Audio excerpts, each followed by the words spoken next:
Chapter 1096. Chen Guang thought to himself, I'm going to leave Prince's people hanging today anyway. Should I go back to Eaton Manor and talk to Oscar's old fogies? But after thinking about it, he changed his mind. I can't go straight to their door. The first time he went, the group of people fled and hid in the fallout shelter in a panic, which was really distressing. Although another day had passed, if he went back immediately, they would probably have the same reaction. Now they could continue to stay in Eaton Manor because of their pride. But if he rashly went to visit again, it was hard to guarantee that they would not completely throw away their pride and run away. What can I do? After thinking for a long time, Chen Guang found a baseball cap, put on a pair of sunglasses, wrapped himself up tightly, and sneaked out of the hotel. He did not drive the Lincoln that had already been recognized. Instead, he took a taxi and went straight to Eaton Manor. Blatantly visiting them was no longer possible.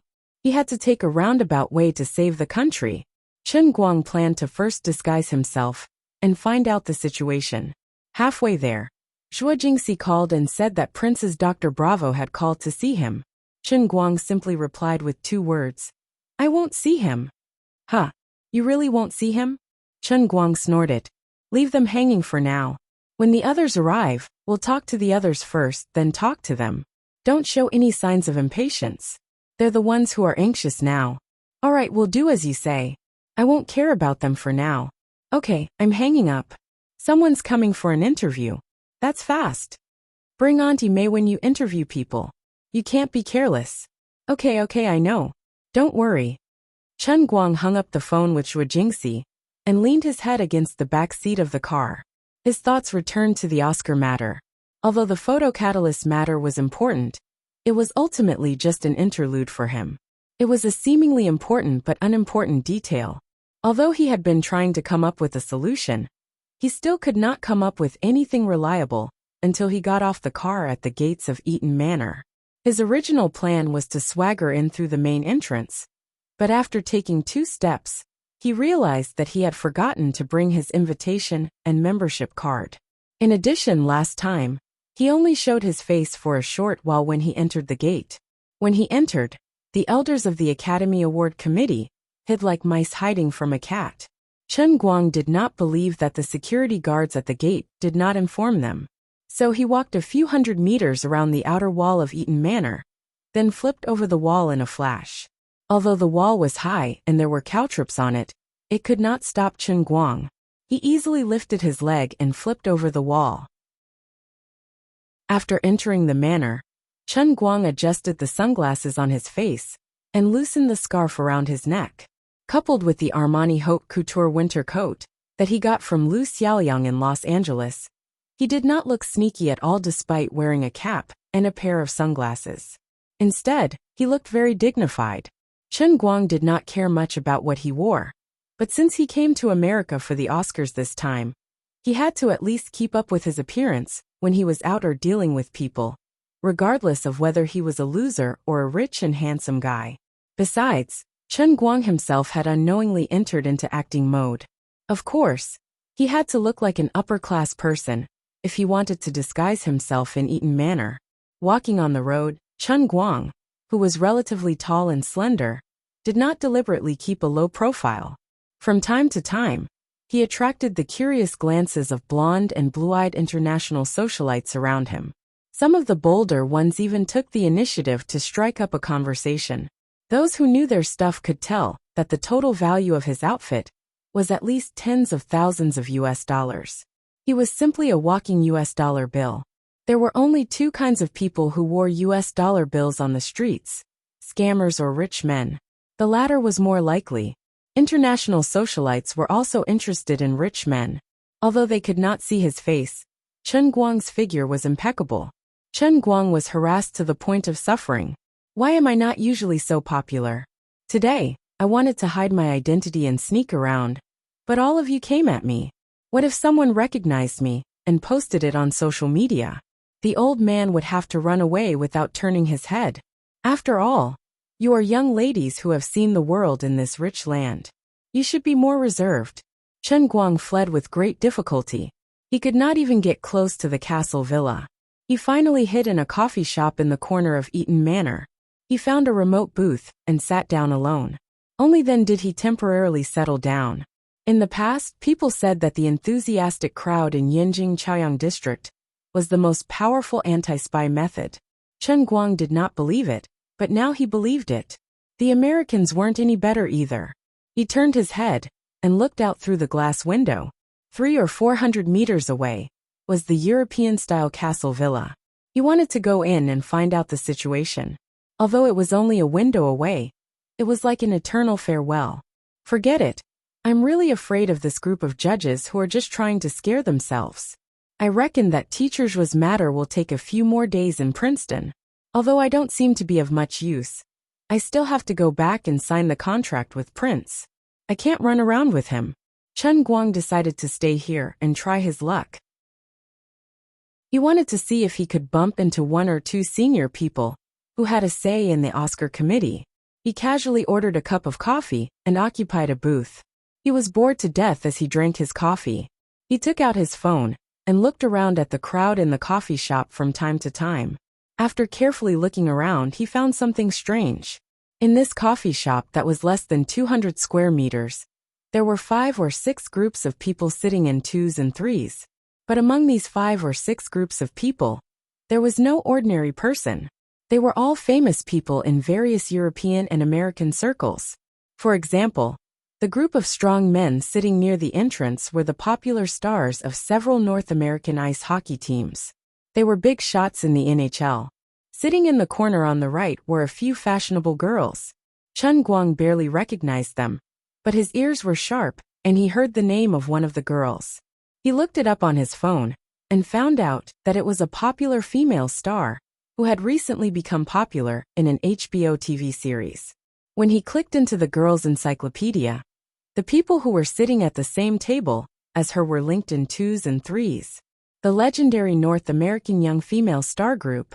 Well, although there was a big gap between the North American TV and film circles, this could be considered a little bit related to the film circle. The other groups of people sitting there were also similar. Out of curiosity, Chen Guang went to look up the name of the coffee shop in the Eaton Manor. He was shocked when he found out. This inconspicuous Brosnan coffee shop was famous in North America. Many celebrities from all walks of life liked to meet here. It was similar to the Inua Club in Yanjing, but it was not as closed to the public. On second thought, there was a very strict membership invitation system to enter the gate of the Eaton Manor. Although the inside of the manor was not closed, it was strictly guarded from the outside. These people, who would cause screaming along the way, naturally enjoyed this seemingly open and free environment. But in fact, it was private and safe. In addition, the taste of the Nanshan coffee brewed in this shop was indeed very good, and the atmosphere was very good. The boss behind the shop, Brosnan, was also a world-renowned veteran jazz master. From time to time, he would personally come to the shop to play a few songs, which further enhanced the style of the shop. Chen Guang waited for a while, and another group of people came in. He did not need to Google to recognize one of them. Just from the way he walked and his height, he could recognize him even through sunglasses. He was a big shot in the European and American music circles, the Mars Bro. In a sense, he was also a big shot, but unfortunately, he was not related to the film industry. Chen Guang sighed again and did not strike up a conversation with anyone. No one paid any attention to him, either. He sat for about an hour. His phone was almost out of battery, and he had drunk 3 cups of coffee. He was about to get up and ask the waiter for a charger when he heard the bell at the door ring again. A tall, strong, white old man with a face full of white stubble appeared at the door. The customers in the coffee shop got up excitedly and nodded to him. Chen Guang recognized the man and was a little surprised. He did not expect to meet the owner of the coffee shop, Mr. Brosnan, by chance today. He also waved at Brosnan like the others, but in the dimly lit shop, he still wore sunglasses, which made him look a little weird. Brosnan also waved at him and went directly backstage. Chen Guang's action attracted the attention of others. Some people turned the topic to him and whispered incessantly. Chen Guang's ears were very sharp, so he heard every word clearly. He forcibly translated it into down-to-earth Chinese, and this was the general meaning. Why is he pretending to be a wolf with a pig nose? None of us are wearing sunglasses. And Mars bro has taken them off. This guy still thinks he's a celebrity and is afraid of being recognized. Maybe he's a prince from the Middle East. Prince from the Middle East? Didn't you see his black hair? He must be Asian. How funny. No wonder these people thought Chen Guang looked funny. Everyone sitting here was famous, but he was the only one who wore sunglasses and refused to take them off. If he was not afraid of exposing his identity, Chen Guang really wanted to slap these people's tables. What do you know? At least I'm more famous than you in America now. However, he endured it in the end and waited for a while. It seemed that after Brosnan arrived, more and more people came in one after another, and went straight to the booths. It seemed that today was Brosnan's fixed performance day. Chapter 1097. On the other hand, Chen Guang saw quite a few familiar faces, such as Irma Watson, whom he had caught a glimpse of at the premiere of his Woman. He knew this girl. Her name was similar to Emma Watson, who acted in Harry Potter. But she was not as famous. She seemed to be someone in the film industry, but the strange thing was that although she was not very famous among ordinary people, her status in the film industry was not low. She had appeared at the premiere of Sunshine as a guest of William Jones. She did not seem very active at the premiere from beginning to end, whether it was when William Jones and the others laughed at Chen Guang, or when the superstars of the fighting world appeared. She was very calm. But the strange thing was, no matter how crazy and excited the others were, she always stood in the middle of the crowd. But at that time, Chen Guang did not care about her at all. He did not care about everyone around William Jones and Ben Affleck. But today, Chen Guang deliberately heard her name clearly and searched for her information on Google with the little battery left on his phone. She was 25 years old this year and had just graduated from Yale last year. She majored in law but chose to become an actress. So far, she had acted in a few lesser-known literary films, none of which were big hits, and she had only played insignificant supporting roles. Everything else about her was a blank slate. After she entered the cafe, she sat with the actresses from the previous TV series and whispered to each other happily. More and more people came, so much so that almost every booth was full. Finally, a group of uninvited guests came to the table that Chen Guang occupied alone. They were a few young people, and they seemed to be a band that had recently become popular. "Hey bro, are you sitting here alone? Can we sit down at this table?" One of the young men with blonde hair asked. Then, without waiting for Chen Guang to answer, he sat straight down. The others followed closely. In just a moment, the small booth was filled with 6 people, Chen Guang and the 5-member band. Chen Guang did not take off his sunglasses, nor did he pay attention to them. He continued to fiddle with his phone. Foreigners were like this, especially this group of obviously explosive rock singers. At first glance, one could not expect much from them. They pretended to be friendly and easy to get along with, but in fact, their behavior was simply rude. But now that all the booths were full, it seemed very rude for Chen Guang to take a seat alone. Those people did not ask for coffee like Chen Guang.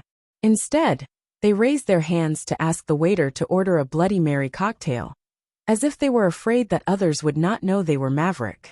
"Bro, why don't you take off your sunglasses? No one here will scream for your autograph just because you're a celebrity. Look, everyone here is a celebrity." While waiting for the waiter to bring the drinks, the blonde man with the bird's nest hair pretended to greet Chen Guang, while suddenly reaching his hand for Chen Guang's sunglasses. He was really friendly.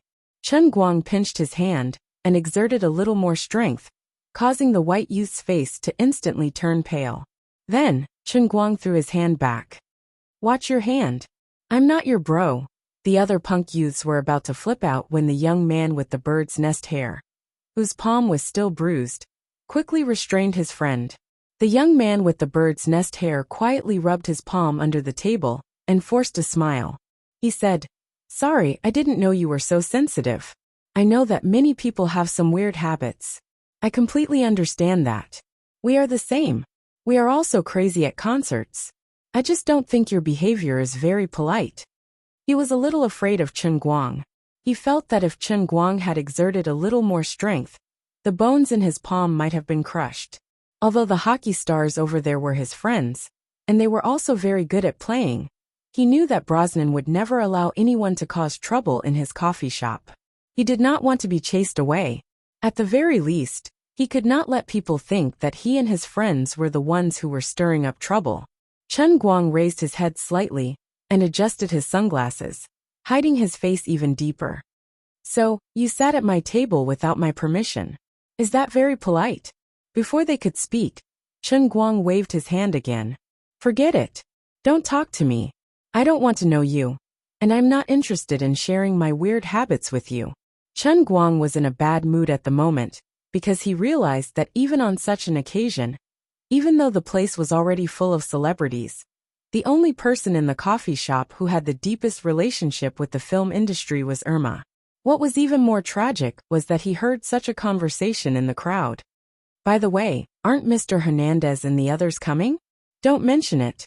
I called them before I came over, and they said they were in a meeting. What meeting?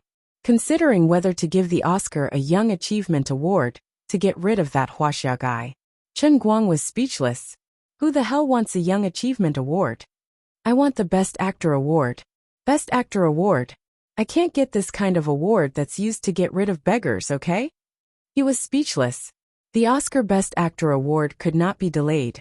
If he couldn't get it this year, and had to wait until next year, then there was no need to struggle anymore. He could just go straight to Babaishan and find himself a good feng shui land that could emit smoke from his grave. Shameful cowards.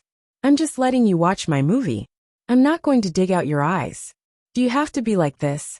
The bastards hiding in the castle were even more cowardly than he thought. Chen Guang felt that his plan to meet them, by chance, was going to be completely ruined. Did he really have to force himself to barge in, tie everyone up, put a knife on their necks, and force them to watch women? I'm a good person. Why are you forcing me to be a prostitute? After waiting for a few more minutes, the cafe was completely full. Even some of the corners were filled with people. The young man with the bird's nest haircut was a chatterbox after all. He approached Chen Guang again. Friend, say something? I admit that you're very mysterious, and you've piqued my interest. But I think we should have a common interest. At least, you should be like all of us. And you should be here for Mr. Brosnan's jazz music, right? People who like music should have some common interest, right? Chen Guang turned to look at him. Shut up. No one will think you're mute if you don't speak. The young man next to him finally couldn't take it anymore. Do you know who we are? I've never seen a person as arrogant as you. The corner of Chen Guang's mouth slightly curved behind his sunglasses. Whether I'm arrogant or not has nothing to do with you. I don't even want to know who you are. You've been harassing me since you sat here. I'm telling you clearly that I'm not interested in jazz.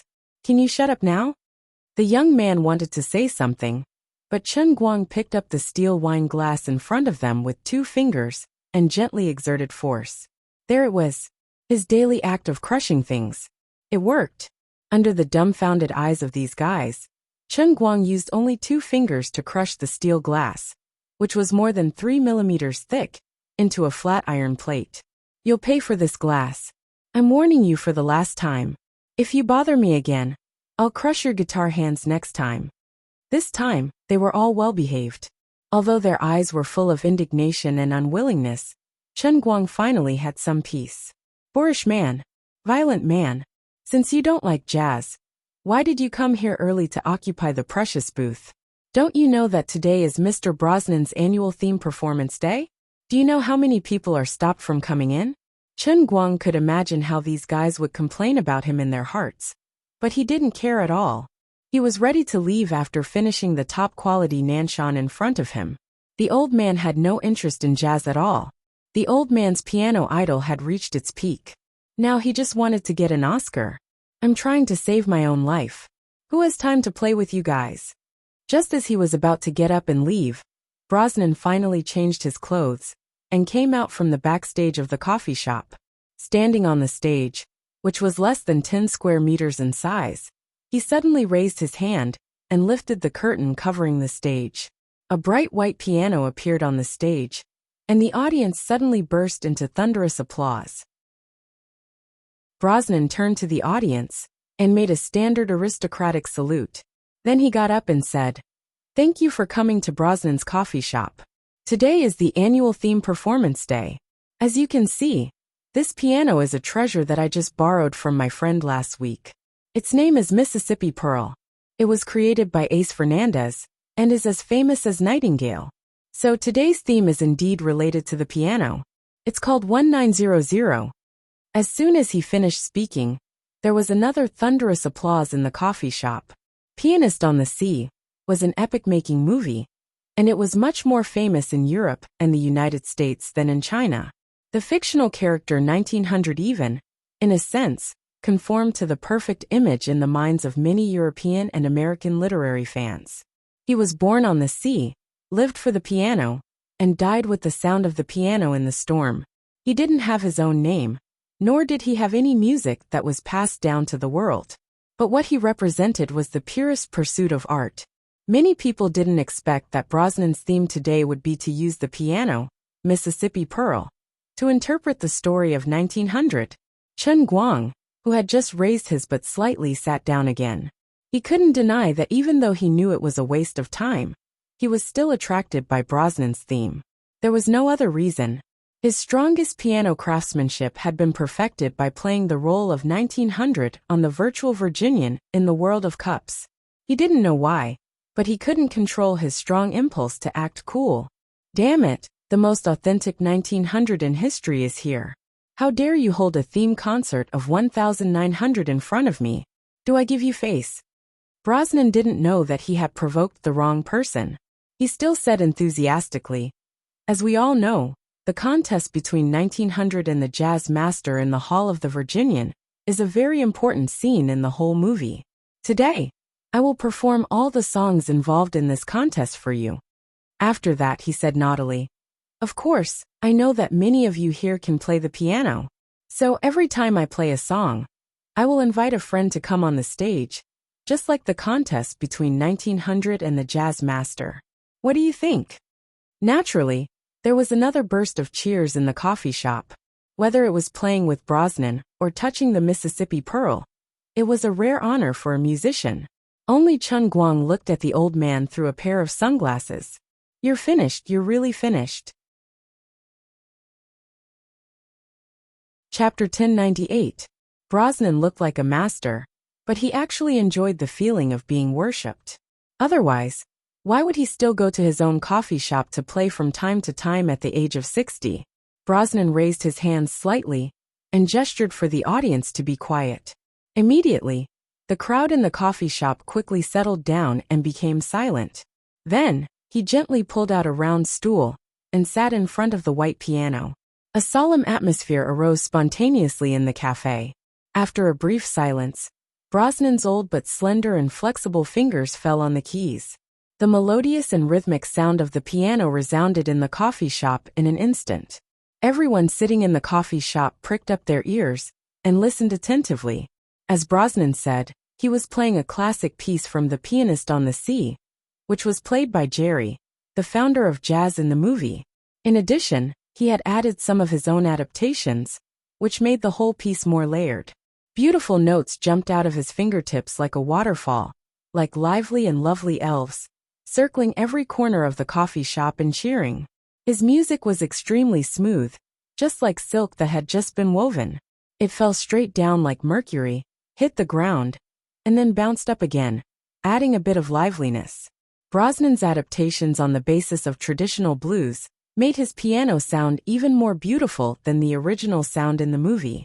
His artistic achievement in arranging music was comparable to that of Ennio Morricone, the film arranger of The Pianist on the Sea, and his achievement in performance was comparable to that of Gita Buddha, the performer of the film's original soundtrack.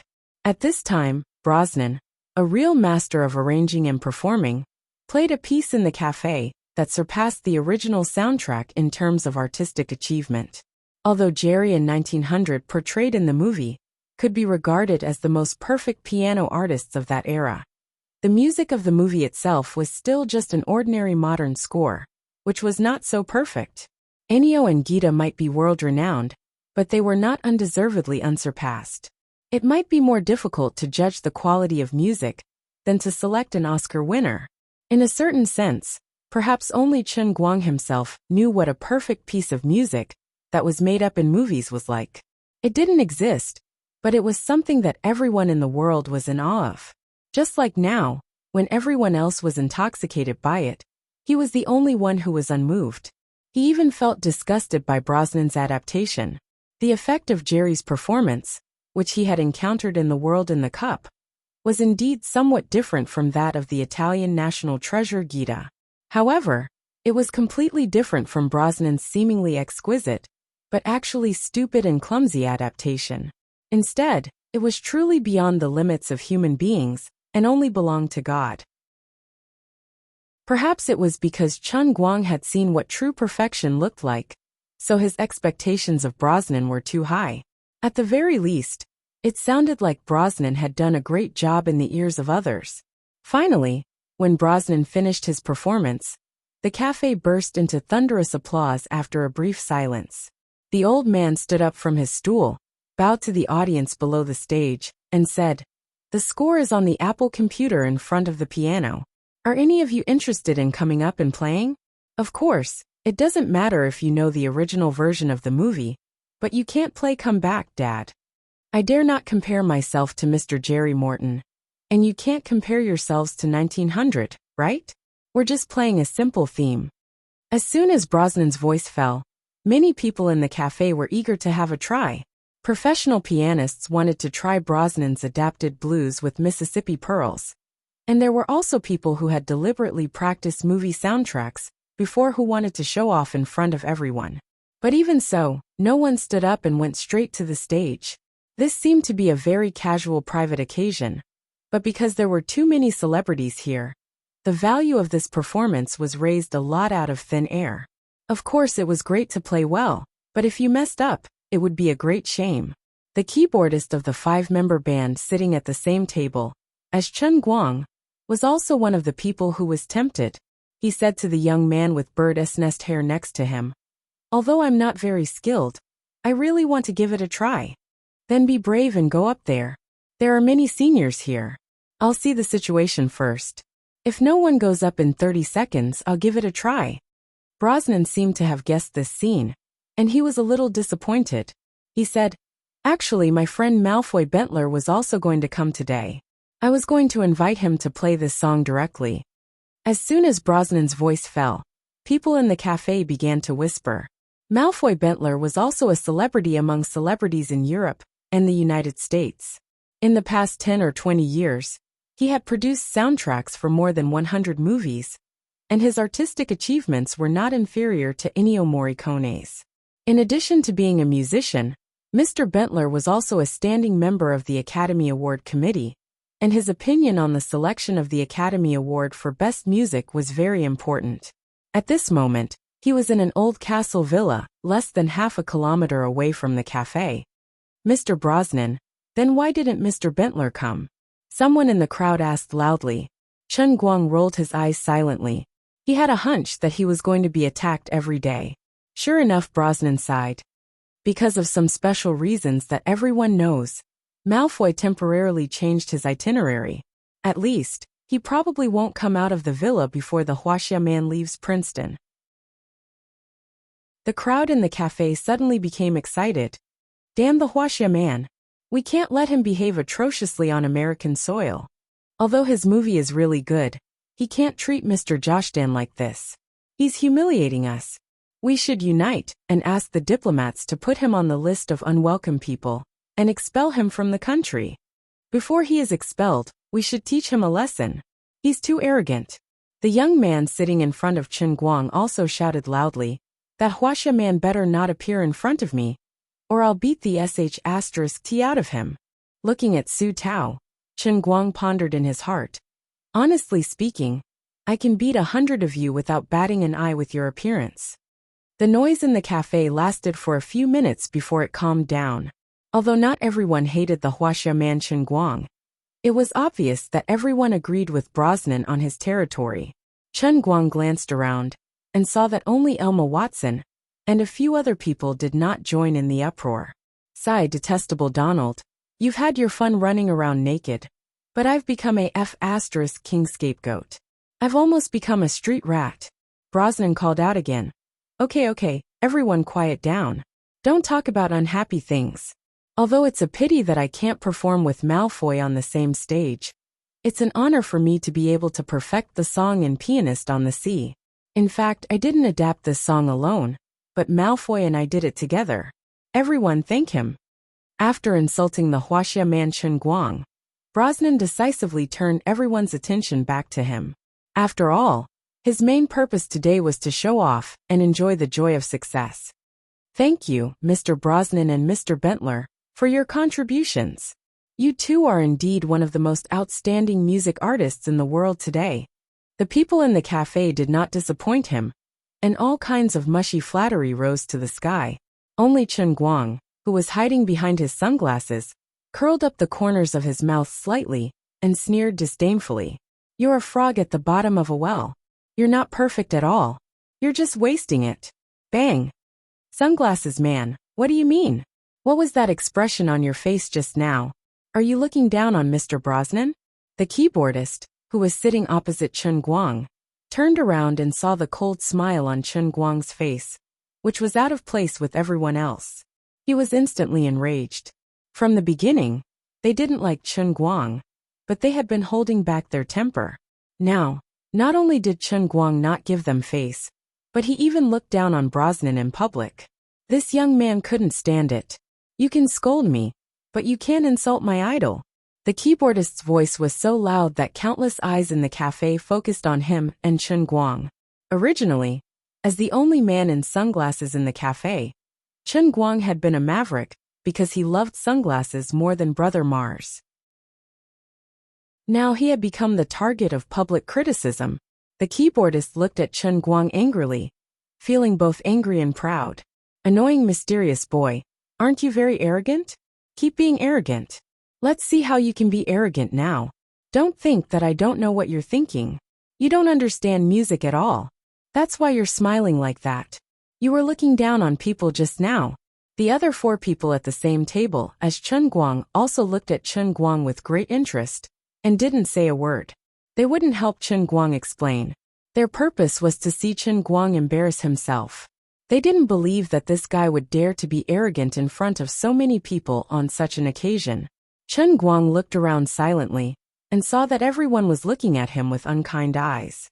He then turned his head to the keyboardist in front of him and saw a little pride in the guy's angry eyes. Chen Guang thought to himself, this bastard must think that I'm pretending to be a grandson and that he can finally embarrass me. But I'm sorry, I'm worried that I don't have a title, so it's not convenient for me to go on stage and slap people in the face. You're giving me a pillow when I want to doze off. Thank you so much. Chen Guang stood up slowly. You're right, young man. I really don't like the arrogant words of this Brosnan. F***ck. Beat him up. sh**t. B***tch. As soon as Chen Guang said that, the crowd exploded. A few hot-tempered people jumped up and were about to rush forward. On the other hand, the 5-member band at the same table, as Chen Guang was very restrained. They were stunned. They had thought that the man in sunglasses was just eccentric, but now they knew that he was a psychopath. He didn't know fear at all, and didn't know the basic respect for others. At that moment, Chen Guang pulled out the chair behind him and walked forward. As he walked, he deliberately straightened his hands and groped in front of him, then pretended to trip over a leg of a table, and almost fell to the ground. The angry crowd quickly calmed down. Oh, so he's blind. Poor guy. No wonder he refused to take off his sunglasses. The lead singer of the 5-member band, the young man with the bird's nest haircut, was very puzzled. Didn't he have good eyes and quick reflexes when I tried to grab his sunglasses? How could he be blind? No, could it be that he used his ears to judge my hand movements? Is he the blind man in Chinese movies? While the young man with the bird's nest haircut was puzzled, Chen Guang had already approached the stage. Then, he pulled over the stool in front of the Pearl of the Mississippi and sat down. He turned his head back and smiled under his sunglasses, revealing a mouthful of white teeth. Mr. Brosnan just said that anyone who is interested can come up and play the same song as him. I didn't intend to go up on stage, but I think your blind worship is too stupid and ridiculous. Now I'll tell you why I think Brosnan is talking nonsense. I'll tell you what the real blues is. After Chen Guang finished speaking, he ignored all the voices in the noisy cafe. Under Brosnan's angry and confused gaze, he turned around and touched the keys with lightning speed. Lowly mortals, you will never understand that the perfection you see will always be the perfection of mortals. Real perfection only exists in the old man's world of cups, which is perfection created by the power of the real God. Listen up, all of you. Chapter 1099. If Brosnan's music was like flowing mercury, then Chen Guang's music was like a natural spring rain. If Brosnan's music was like dancing elves, then Chen Guang's music was like an angel flying out of the gate of heaven. Brosnan's blues was a beautiful painting for the audience in the cafe, but what Chen Guang played, which was composed by the heavenly Holy Grail and performed by the NPCs in the world in the cup, opened a holy door to perfection for the audience. To humans, there would never be a truly perfect music, because humans were always striving for something better. In the human mind, perfection was something that everyone wanted to achieve, but it was impossible for them to achieve it. However, for Chen Guang and the heavenly Holy Grail, what he played might not be perfect in the endless realm of the gods, but from the perspective and level of humans, there was really nothing to nitpick about. The incomparably beautiful music shot out of Chen Guang's fingertips and lingered in the cafe. There was a saying that lingered for 3 days without ending. Although it was an imaginary saying, it actually referred to the fact that the music was so beautiful that people could not help but repeat it repeatedly in their minds. At this moment, the music that Chen Guang played had such an effect. It penetrated the eardrums and struck people's hearts, leaving a mark in the depths of their souls. Of course, although the music created by the heavenly Holy Grail was perfect, only Chen Guang was able to perform it. No matter how great a master he was, no matter how much he practiced during the performance, it would be impossible for him to be as perfect as Chen Guang. Even if there was a difference of less than 0.001 second in any of the seemingly minor notes, it would become a flaw in the entire performance process, and it would be infinitely magnified in the ears of those who understood music, thus affecting the performance of the entire piece. Just like Da Vinci's paintings, every masterpiece contained the inevitability of Da Vinci's artistic achievements, as well as the serendipity of his creative inspiration. Da Vinci had perfectly combined the two elements of inevitability and serendipity, resulting in an artistic chemical reaction that changed quantity to quality. Only then did he become a true masterpiece. On such a piece of work, even the slightest mistake that seemed insignificant, or even the size of a strand of hair, would become an unforgettable flaw. Asking others to perform Chen Guang's piece would always depend on the actual performance effects brought about by individual differences. Everyone's talent was different. The length of the fingers, dexterity, and the speed at which the brain analyzed the music score would all be different. Therefore, the rhythm in which they hit the keys would also be different. Even the personality of the pianist would affect the music they played. This was also the reason why many piano artists would have different styles when they played the same piece. However, performing the piece of the heavenly Holy Grail did not require any personal style, only a complete and accurate reproduction of the original sound. Because the piece itself was too perfect, any individual's performance would be superfluous. As long as the piece was restored to its original state, it would be the highest artistic achievement. In the whole world, Chen Guang was the only one who could reproduce the original sound. In terms of musical creativity, Chen Guang was almost a zero, but in terms of piano performance as a humanoid jukebox, no one would dare to say that they were the best in history. What artistic talent! What's the use of that? What I pursue is accuracy. In a blur, the expressions of the people in the cafe changed from anger and confusion to unknowingly intoxicated. The same was true for Brosnan, who was standing behind Chen Guang.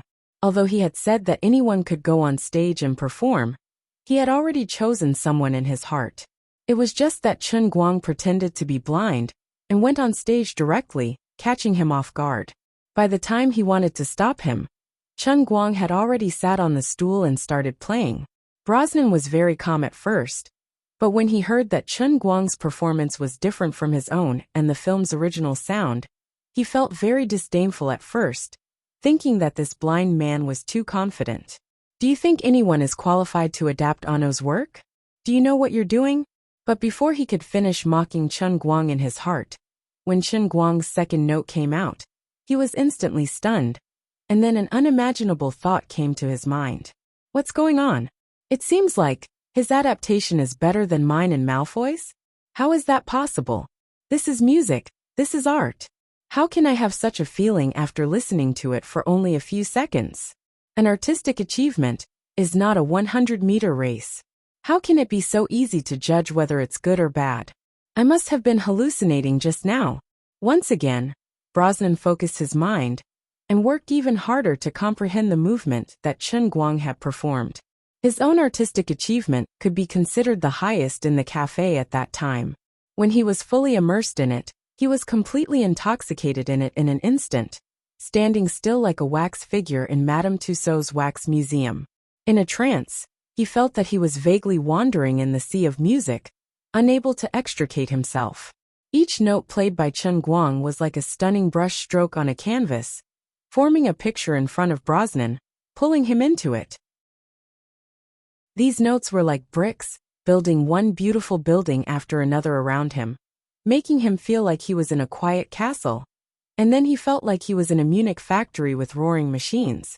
And then he felt like he was standing in front of the Louvre and looking up. Vaguely, the picture changed again, and Brosnan's memory was pulled back to his childhood. Looking around, the eyes of the 61-year-old Brosnan were filled with the back of his 16-year-old self. He seemed to have returned to the campus full of fragrant camphor trees, walking side by side with Velina on a path sprinkled with dried yellow leaves. With every step he took, he could hear the rustling sound of the fallen leaves being stepped on. Velina was also using her Oriole-like voice to sketch out a beautiful future for the two of them. The soothing and melodious blues completely dragged the old man named Brosnan into a whirlpool of memories, sinking deeper and deeper until even his soul was about to be swallowed. When the music gradually stopped, Brosnan came back to himself after a long time. When he touched his face, he found that it was wet with tears. Velina had been dead for almost 10 years, and the lilacs in front of her grave had been replaced 20 times. He looked around again, and saw that the hundreds of people in the large cafe were also in the same situation. Everyone's face was covered with tears. Even the strong men who played ice hockey also had tears in their eyes. Chen Guang, who was disguised as a blind man, stood up. A middle-aged black man next to him hurriedly stood up and pushed his chair to Chen Guang. "Sir, please sit down." Chen Guang did not stand on ceremony with him. He sat down calmly. If he had only shown an ordinary level of strength, Brosnan's fans in the cafe would not have been so impressed by him and respected him so much. However, what Chen Guang had brought out was a perfect adaptation from The World in Cups, which was the most perfect tune in the truest sense.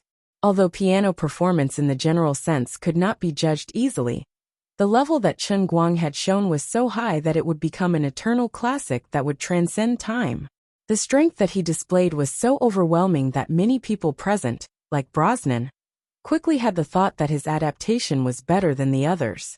However, others did not know that this was the result of the heavenly Holy Grail. They just thought that it was Chen Guang's adaptation and creation. People's admiration for him instantly rose to another level and realm. People slowly turned their eyes to Brosnan and could not help but sympathize with this famous jazz master. This was supposed to be his stage. How could such a blind master appear out of nowhere? The 5-member punk band that had forced Chen Guang onto the stage was now extremely embarrassed. If this blind master had only walked onto the stage by himself, Mr. Brosnan would not have been too embarrassed. However, it was precisely because of the provocation of these people that Mr. Brosnan had said in public that he thought Mr. Brosnan was just talking nonsense. Previously, they had thought that Mr. Brosnan was ignorant, but now they knew that Mr. Brosnan was the real deal. What he had said was right. This was King embarrassing.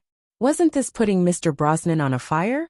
Mr. Brosnan seemed to be kind, but he was actually arrogant, which was known to almost everyone in the European and American music circles. What would he do now? After this matter is over, will he bear a grudge against us for making things difficult for him? Finally, under the gaze of the crowd, Brosnan lit a cigar and took a deep puff. He then turned to Chen Guang and suddenly bowed. Thank you, sir, for letting me hear such a wonderful piece of music. Thank you for teaching me a lesson, sir. Never underestimate others. Someone secretly added to Brosnan's words. Never underestimate a person with physical defects. God knows whether a blind person's hearing is particularly terrifying, and God knows whether a deaf person is Beethoven. Chen Guang, who had successfully shown off, was also in a good mood. Sitting on a chair, he nodded at Brosnan in a manner that was full of seniority. Mr. Brosnan, you're too polite. You're also very outstanding. Thank you for your compliment, sir. May I know your name? Chen Guang thought for a moment. Just call me Blake. While speaking, he did not deviate from his world-class acting skills. Instead, he made his behavior and tone seem like a real blind master. Brosnan said again, Okay, Mr. Blake. Chen Guang nodded slightly. Now shall we play the next piece? Brosnan nodded. Sorry, I need to take a puff or two to calm down. After he comfortably took 2 puffs of his cigar, he suddenly realized something. Aren't I just like Jerry in the movie? The crowd burst into laughter. Brosnan blushed. I'm not as good as Mr. Jerry Morton. But Mr. Blake, you... Chen Guang interrupted him. I'm not 1900. I'm standing on the land of Princeton, and I won't drown in the sea. The crowd in the cafe laughed again. Chapter 1100. Brosnan took a deep breath, adjusted his mood, and played Come Back, Dad, Dad, Come Back, which sounded similar to Silent Night, but was actually a song that 1900 himself had adapted from a child singing. Brosnan also added his own and Malfoy Bentler's adaptations, which further elevated the song, which had seemed immature but lacked depth in the film's original soundtrack. When he finished playing, the audience still enjoyed it. No one could deny the subtlety of his adaptation, but after a brief moment of amazement, the audience turned their eyes to the blind Blake, who had been sitting motionless on the stool from beginning to end. They were already looking forward to his performance. This time, Chen Guang sat on the stool, and Brosnan even adjusted the height of the chair for him. Chen Guang was not in a hurry to play. Instead, he turned his head and said, Thank you. Your adaptation was great, but it was more like Silent Night than Come Back, Dad, Come Back. Your adaptation has some flashy content, but it lacks some childishness. This is not the real Come Back, Dad, Come Back. You can even say that the song composed by Ennio Morricone and performed by Gita Buddha is not 1900's Come Back, Dad, Come Back. Their works pursue childlike innocence excessively, but they are too crude. The songs shown in the movie are good for deceiving laymen, but in my eyes, they are full of flaws. That is the childlike innocence of adults, not the childlike innocence of children performed in 1900. If he had said this before, he would probably have been beaten up. But now, no one dared to question his judgment. At least, even if they were dissatisfied, they still kept silent. Only a few people in the crowd, such as Irma Watson, showed disdain and dissatisfaction on their faces. She was a loyal fan of Pianist on the Sea, and in her eyes the soundtrack of the film was a real master. Although she didn't deny Mr. Black's talent, it was a little too arrogant for him to attack Brosnan, and then Anno. However, Chen Guang paid no attention to the peculiar gazes and continued. Although the story in 1900 was made up by the movie, can we understand it as a fictional world? The world that only appeared on the screen. Can we view it as a real world? At this time, someone rushed to answer. Mr. Blake, your words are very similar to the book written by the Wuxia Right Chun that I read before. It's like what he said about the World School of Performing Arts. Chen Guang smiled and nodded. Yes, I think so too. All right, let's get back to our music. So if the world of 1900 really existed, what would the real performance of Come Back, Dad performed by 1900 in his own world be like? Like what Anno and Jetta acted out? Or is it like what Alessandro Barrico, the author of the screenplay, wrote in his book? People were lost in thought. On the one hand, they were thinking about what Chen Guang had said, and trying their best to guess the real appearance of Come Back Dad. On the other hand, they were trying to figure out Chen Guang's World School of Performing Arts. After all, the people here did not have much to do with the film. Except for Irma, they did not read World School of Performing Arts. Many people thought that it was a farce made by the Wuxia people. It was not called film art but metaphysics. It could even be called philosophy, but it was not performing arts. Although 1900 adapted the clumsy music sung by a little boy, he himself was a very pure person. So his music and his innocence should be like this. When the music started again, the people's argument quickly stopped. No matter whether they were convinced or not, they still had to listen to it. About a few minutes later, Chen Guang's fingers gradually stopped. People felt very complicated, and they did not know how to describe it. Although Chen Guang's performance couldn't be considered beautiful, no one would agree to it if they were to say that it was bad. It was unique, weird, and strange, which made people feel that it was good but not good at the same time. They felt that the music was full of flaws. However, when they thought about it after it was played, they felt that it was natural, as if it was supposed to be like this.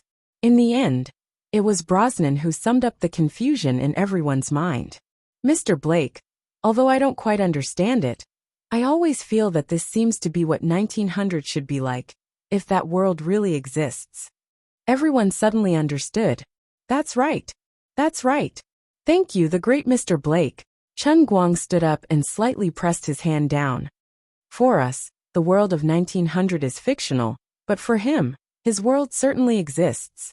It could even be said that in every novel, every character and every story, they all had a real world that existed. In that case, this song is indeed real, and it should be so. As soon as he finished his words, the cafe suddenly burst into thunderous applause. People cheered and screamed. Hiding in the crowd, Irma looked at the blind man in sunglasses. She did not know how to describe her feelings at the moment. She really did not want to admit that this man's work was better than Inyo's and Jida's, but it had become a fact that could not be refuted. Irma had never thought that artistic achievements could be quantified so easily. The gap between good and better was so vivid and vivid in reality that it was almost within reach. She was very confused, but it did not affect her admiration for this Mr. Blake. She even knew that the name Blake must be an alias. Maybe because he knew that he was blind and felt that his world was dark. So when people asked him for his name, he would casually say Blake.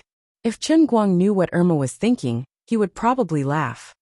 It's really not that deep. You think I'm blind because my acting is too good. In fact, it's because my name is Right Chen. I don't want you to associate me with Right Chen, so I specifically used an antonym. Right represents the light, and Blake represents the darkness. Mr. Blake, I don't have the courage to continue playing the next few songs. How about you finish the performance? Brosnan, after a brief hesitation, did not sit on the stool after Chen Guang. Instead, he spoke humbly. Chen Guang did not stand on ceremony with him. He could not go to the castle villa, even if he continued to stay here. He just wanted to quickly show off and leave. He would go back at night and change into his night clothes. Ahem. A song called The Crave for All of You. This is The Crave by Jeremy Morton. A few minutes later, everyone was crying their hearts out. Chen Guang did not give the crowd time to breathe. He said again, this is The Crave by 1900. His performance was not perfect, but it was terrifying that he vividly displayed the state of 1900 after its emotions were affected. It even gave the audience the illusion that he was the 1900 sitting in front of the piano, and Brosnan standing behind him was the king of jazz, Jeremiah Morton. And we are the audience sitting in the third-class bar of the Virginian? Chen Guang completely brought the audience into the world of 1900. Now, I'd like to present you the song Enduring Movement. This time, Chen Guang did not jump to the position of Jeremiah Morton. Instead, he went straight to the last song of 1900. When the storm-like notes suddenly stopped, the audience's faces were as cold as frost. It was as if they were standing on the side of the Virginian and had been hit hard by the sea storm. They wiped their faces and found that their palms were wet with sweat. They had not expected that they would sweat while listening to a piece of piano music. The audience gradually came to their senses and focused their eyes on the piano on the stage. They were surprised to find that Mr. Blake, who should have been sitting there, had disappeared. Where is he? At this moment, Brosnan's body was trembling, and his hands were shaking. He took out a pack of Marlboros from his pocket and gently put the cigarette, but on the strings of the Mississippi Pearl. The flame lit up like stars. Brosnan raised the butt of his cigarette. It burned very slowly, but it was beautiful. There was no sound in the cafe. People seemed to be able to hear the rustling sound of the burning cigarette butt. Brosnan's movements were just like 1900 in the movie, but no one thought he was 1900. The real 1900 Mr. Blake had left. The hockey players sitting at the entrance of the cafe were the first to react. They rushed to the door, only to find that it was empty outside. Mr. Blake was nowhere to be seen. People turned back to question the punk band members who had been sitting at the same table as Chen Guang. What did these poor young people know? They could not answer anything. Others asked them what they had talked about with Mr. Blake. Although they also admired Blake, they were still quite indignant about what had happened to them just now.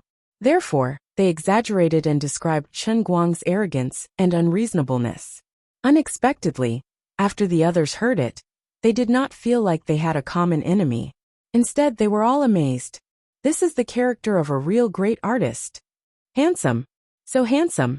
Even if he is blind, I want to have children with him. The unruly great artist. It's a pity that we couldn't get his phone number. Who do you think he could be? God knows. I can't think of any possible identity. Blake is a fake name, right? Yes, the night gave me black eyes. But I used them to find the light. This is what a Wuxia poet said. I think it's the best way to describe Mr. Blake. Irma was also in the crowd, but she did not say a word. A name popped up in her mind. Although it seemed unbelievable, after all, everyone knew that the Wuxia Chen Guang was not blind. That Mr. Blake could not have been pretending to be blind, whether it was the small movements he made when he walked or other aspects. Irma swore with her most professional actor's eyes. But Blake's character, and the Wuxia Chen Guang's character. The same black hair, the same arrogance, and the same recognition of the world's performing arts. Oh yes, the Wuxia Chen Guang's piano skills were also very scary. The most important thing was the Wuxia Chen Guang's perfect acting skills.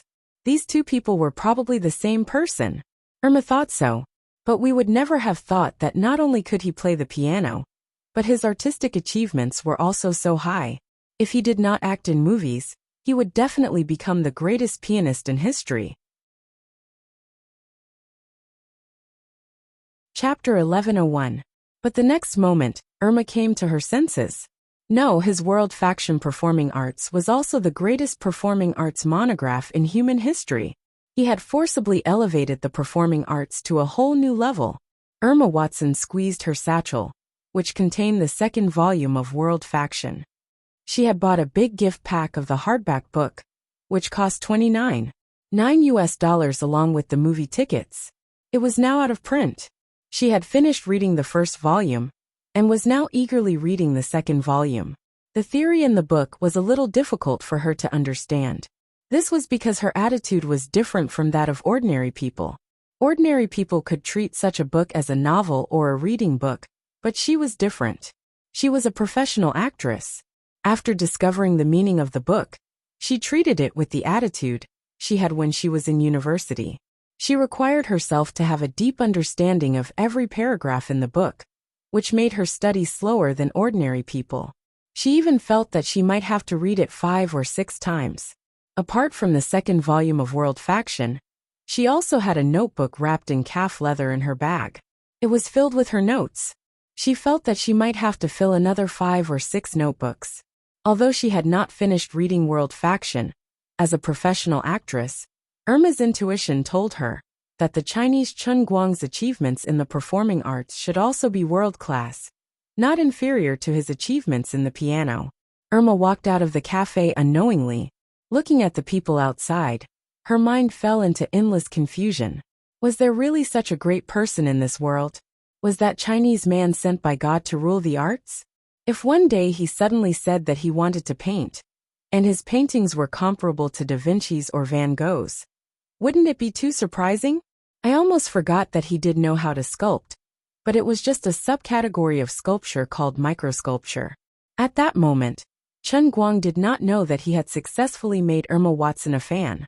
He was sitting in his hotel room, feeling extremely pained. His face looked as if he had eaten 3 pounds of flies. He really did not know how much the Oscar judges in Eton Manor feared him, if he did not personally ask around. That Malfoy Bentler even stood up for the keynote concert with Brosnan. You can do it. You really can. Buddy, I'm going to double-click 666 100 times. Boss, what's the situation? Feng Tianyu opened the door and poked his head in. Let's not talk about it. How about going downstairs for dinner? Chen Guang turned his head and looked at Feng's head. I say, Xiao Feng, if I directly state the price and spread the word that I'll get $100,000 for every hour I talk to you, will those big shots come? Feng Tianyu shook his head like a rattledrum. No, absolutely not. Chen Guang asked, why?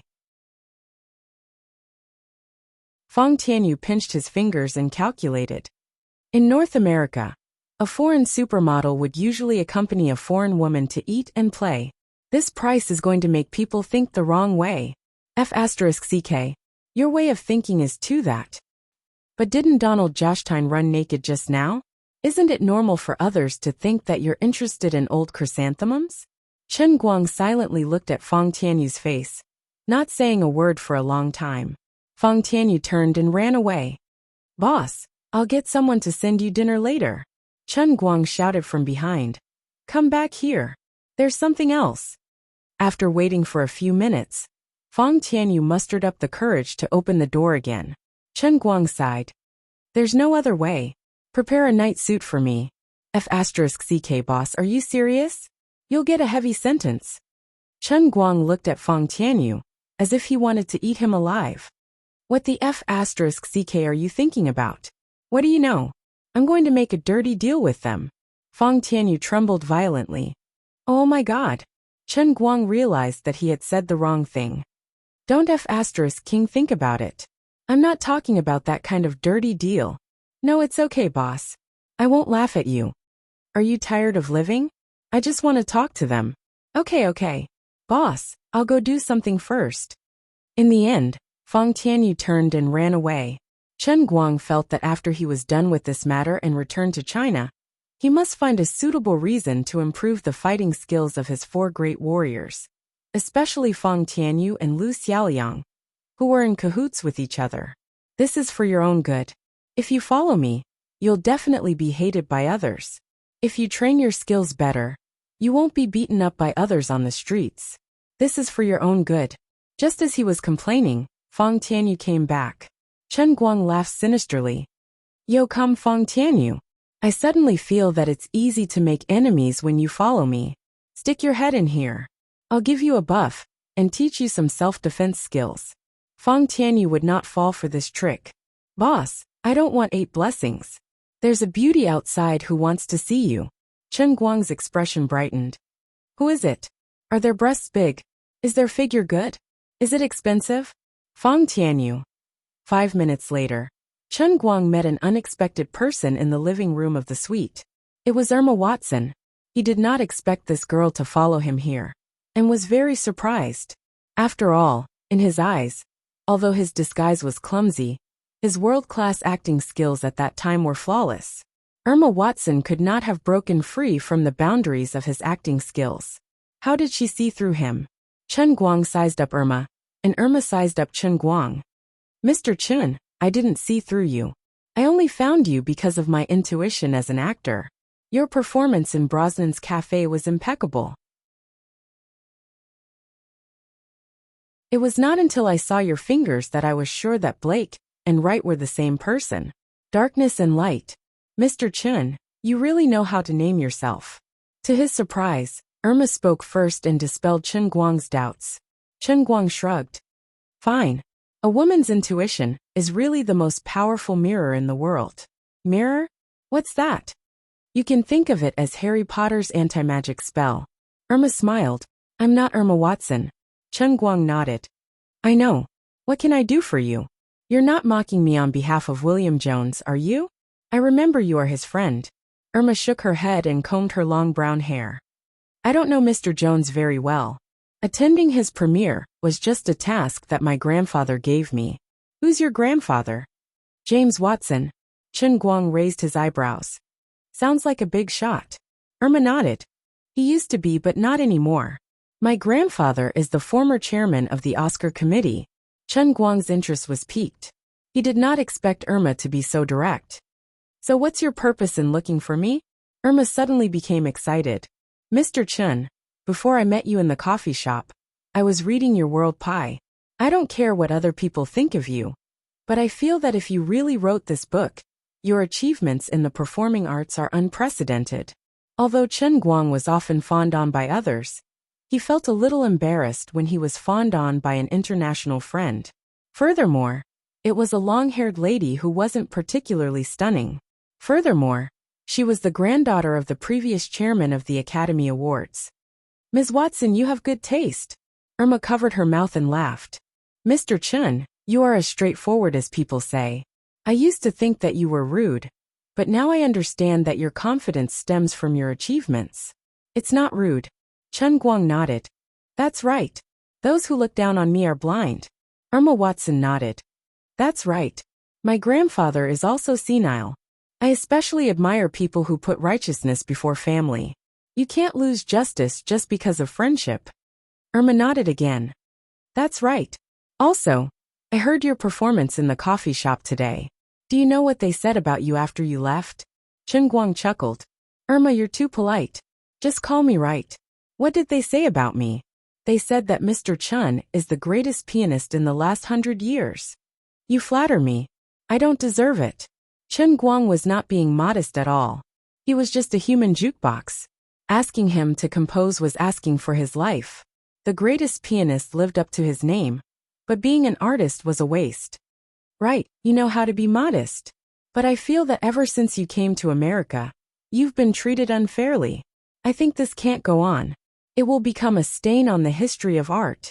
Finally, Irma spoke the words that Chen Guang wanted to hear the most. Chen Guang let out a long sigh. Why didn't I know you earlier? There are so few reasonable Americans like you, Irma. I came to Princeton for this purpose, but they didn't want to see me. I'm so upset that I can't sleep. Irma suddenly felt uneasy. My grandpa's worries are not unreasonable. After all, Mr. Josh Dan, don't say any more. This is the idiot Donald's own decision. If he had told me earlier that he planned to fulfill his promise, I would have been the first to jump out and stop him. Chen Guang then told him about the bet between Donald Josh Dan and Tang Xiao. After Irma heard that, he could not help but laugh hysterically after holding it in for a long time. He only managed to catch his breath after a while and said, in other words, this is Mr. Josh Dan's own decision? Nonsense. His body is so bad. Who wants to see him naked? Then you're really screwed by Mr. Josh Dan. Of course. This is the biggest setback I've ever experienced since I started my career. Irma suddenly stood up and clenched her fists. So, right, I want to help you. If Chen Guang was not afraid that he would accidentally attract girls abroad, he would have hugged her by the waist. This was the only real human warmth that he had encountered since he started his career in the North American film industry. Wait a minute. I'll call my grandpa and ask him to come here. Chen Guang was puzzled. Mr. Watson is also in Princeton? Yes, Grandpa is in the castle. Chen Guang looked down at the celebrity encyclopedia on his phone. He likes to wear Mickey Mouse underwear. Yes, right, how did you know? Chen Guang silently covered his face. I really don't want to know. That's the nightmare of my life. After waiting for about an hour, Chen Guang and Irma had dinner together. James Watson finally arrived, but he refused to meet in the hotel room. He insisted on meeting in the park opposite the hotel. Helpless, Chen Guang and Irma went downstairs side by side. They sat on a bench in the park for a full 20 minutes before the old man sneaked out. In fact, Chen Guang already knew that he was hiding behind a bush not far away, secretly looking at him. However, he could not drag him out. Irma, come over here. Stay away from him. Old James stood 5 meters away like a retired agent. waving at Irma from afar. At the same time, he looked at Chen Guang with a guarded expression. The two had to spend a full 10 minutes to dispel old James' suspicions. He burst out laughing like Irma. At the same time, Chen Guang felt that the laughter of the two of them had been passed down from generation to generation. It was as if they were sawing wood. Mr. Watson, I really don't have any bad intentions. I really want to do something for the film industry. You can think that I'm shameless, but I feel that I've already shown enough sincerity and respect for the Oscars by writing World's Pie and Making Women. This award is very important to me. It's a matter of life and death. I can't wait a year. Chen Guang and old James struggled to explain, but old James had obviously not seen World's Pie or Women. Although he had his granddaughter as a middleman, he still looked doubtful. Irma, who was next to him, was furious. My dear grandpa, what did you teach me in the past? If you want to question something, you have to understand it first. You also told me not to discriminate against others, just because their skin color is darker than ours. Obama and Bush are both our presidents. But why did you suspect Mr. Chen just because of his skin color? Old James blushed at Irma's words. He waved his hands and said, Okay. It's 8 o'clock in the evening. There will be a screening of Women in half an hour. Why don't we go and watch it now? Irma was overjoyed. Grandpa, you seem to know a lot about the screening schedule for Women. Old James sighed. How could I not? The box office of this movie today has almost broken $50 million. The movies made by our peers are almost suffocating from the pressure. Chen Guang was shocked. It's even higher than yesterday? That's impossible. Old James looked back at him. Even you don't think it's possible, let alone us. Forget it. Let's go and see. 2 hours and 40 minutes later, Chen Guang and Irma walked out of the cinema, with old James on each side. Poor old James. As a veteran director, his understanding of movies was far beyond that of ordinary people. That was why he fell deeper than those medical experts and piano masters. The three of them walked all the way to the brightly lit park, before old James suddenly let out a shout. God! My dear God! Jesus! Why didn't I see this great movie 50 years earlier? Let me see Wright Chen's great performance earlier. Oh my God! I just want to kneel down to the great Wright Chen. What kind of stupid mistake did I make? Chen Guang really blushed this time. Cultured people are really different. They're really good at flattering people. I'm about to fly into the sky. It really wasn't easy for me. I finally found a breakthrough.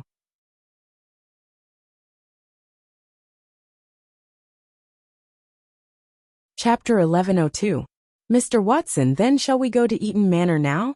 After waiting for another 10 minutes or so, old James finally calmed down, and Chen Guang said excitedly. He couldn't wait to convince all the members of the Motion Picture Association. Whether it was the box office or the reputation, Women had reached the standard for the Oscars. However, Hollywood's seemingly fair selection was more complicated than expected. Otherwise, every film that tried to compete for the Oscars, especially the Best Picture, Best Actor and Best Actress, wouldn't have to spend tens of millions of dollars on public relations. In addition to the quality and standard of the film itself, there were often many side effects that would affect the final result. After all, in the past many years, there had been more than one film that reached the standard of the Oscars in a year. The evaluation of film art awards had never been completely fair, and it was almost impossible for a film to be overwhelmingly strong. After all, film art was always a matter of different opinions. This time, although Chen Guang's Women had an overwhelming advantage over the other competitors, including Sunshine and July, as well as the films of the same period released last year. And its box office was also phenomenal. There were several blockbusters that had similar box office performance as Women this year. However, the box office had never been an important criterion for the Oscars. It was far from enough to win an Oscar based on the box office alone. Chen Guang couldn't hope to cater to all the judges, but he had to at least rope in a few heavyweights among the judges. At least he had to get through the preliminary selection and get on the list of nominees. If he couldn't even get on the list, he wouldn't be able to win an award. I'm sorry, Mr. Chen. I may not be able to agree to your request. We can't go to Eaton Manor now. Unexpectedly, after a short consideration, old James rejected Chen Guang's proposal. Chen Guang's expression changed slightly. He didn't quite understand, so he turned to look at Elma Watson next to him. Elma understood Chen Guang's meaning and asked, "Grandpa, why?" James Watson gestured for the two of them to sit on the park benches. "Mr. Chen, it's not that I don't want to help you. I also think that you're worth it. However, it has been almost 5 years since I left my post as the president of the American Film Association and the chairman of the Academy Awards Committee. Although the people in the association still respect me and respect my attitude because of my qualifications and reputation, I am no longer in office. I am just an ordinary judge." Hearing those words, Chen Guang instantly figured it out and asked, "Mr. Watson, you mean the current president?" Old James nodded, but then shook his head. "I don't have any conflicts with Fred, and he respects me very much. But at the same time, I have to maintain sufficient recognition of his authority. After all, I've already stepped down. Mr. Chen, do you understand what I mean?" Chen Guang nodded. "I know. How could I not know? What's all this scheming? I recommend you to watch a Chinese television series called The Name of the People. Your thick black theory is child's play. Completely child's play." Beside him, Elma interrupted. "Recently, other than your movie, this Chinese television series has also exploded on social media, but it doesn't have English subtitles. I heard that it's the Chinese version of House of Cards? Let's not talk about House of Cards anymore. Mr. Watson, can you tell me what we should do now? I've prepared a very sufficient budget, absolutely sufficient. As long as the judges are willing, my budget can let everyone travel around the world for more than 3.5 weeks." It was not easy to talk about feelings, so Chen Guang went straight to the point and talked about money. A problem that could be solved with money was not a problem. Right now, he just wanted to solve all problems in a more convenient way. Old James smiled. "Mr. Chen, we all know your budget, but that's not important. Although everyone loves American dollars, the senior members of the American Film Association are not poor. It's not that we need American dollars. Don't worry. There are still more than 20 days before the primaries. When I go back, I'll learn from Elma and privately contact a few senior members who are close to me. I'll convince them one by one, and when the time is right, I'll invite you to meet everyone." Chen Guang understood what old James meant. He still had to use the method of boiling a frog in warm water to slowly penetrate it. He was quite annoyed about this. It was not his style to not cut the Gordian knot when doing things. However, there was no other way. He wanted to succeed in one go, but it seemed that Donna's nude running had left too much of a psychological scar on the others. Old James comforted him instead. "Mr. Chen, don't worry too much. Just like what you said, you want the Oscars to be the Oscars for the filmmakers.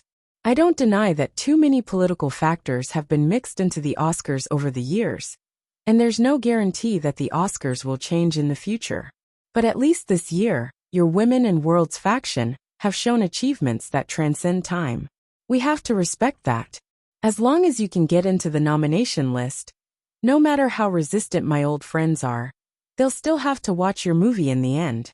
They won't be any better than I am then. If I can't convince more people, I'll be able to get the movie through the primaries by myself.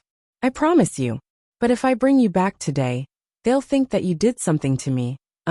Old James did not finish his sentence, but Chen Guang remembered the old man's Mickey Mouse underwear. Chen Guang nodded. "Okay, that's all we can do for now. Anyway, thank you, Mr. Watson. After it's done," old James shook his head. "Don't give me money. If your movie is only at the level of The Sunshine Man, you'll have to spend money to get nominated. But you're different. You're Chen Guang, and your movie is women. From the standpoint of a filmmaker, we should be the ones giving you money to thank you for your great contribution to the film industry." In the end, Chen Guang was flattered by the old man to the point that he looked like a celestial being. Just as he was about to chat for a while, Chen Guang suddenly received a call from Zhuo Jingxi. Zhuo Jingxi said that several research institutions had finally found out where they lived in Princeton.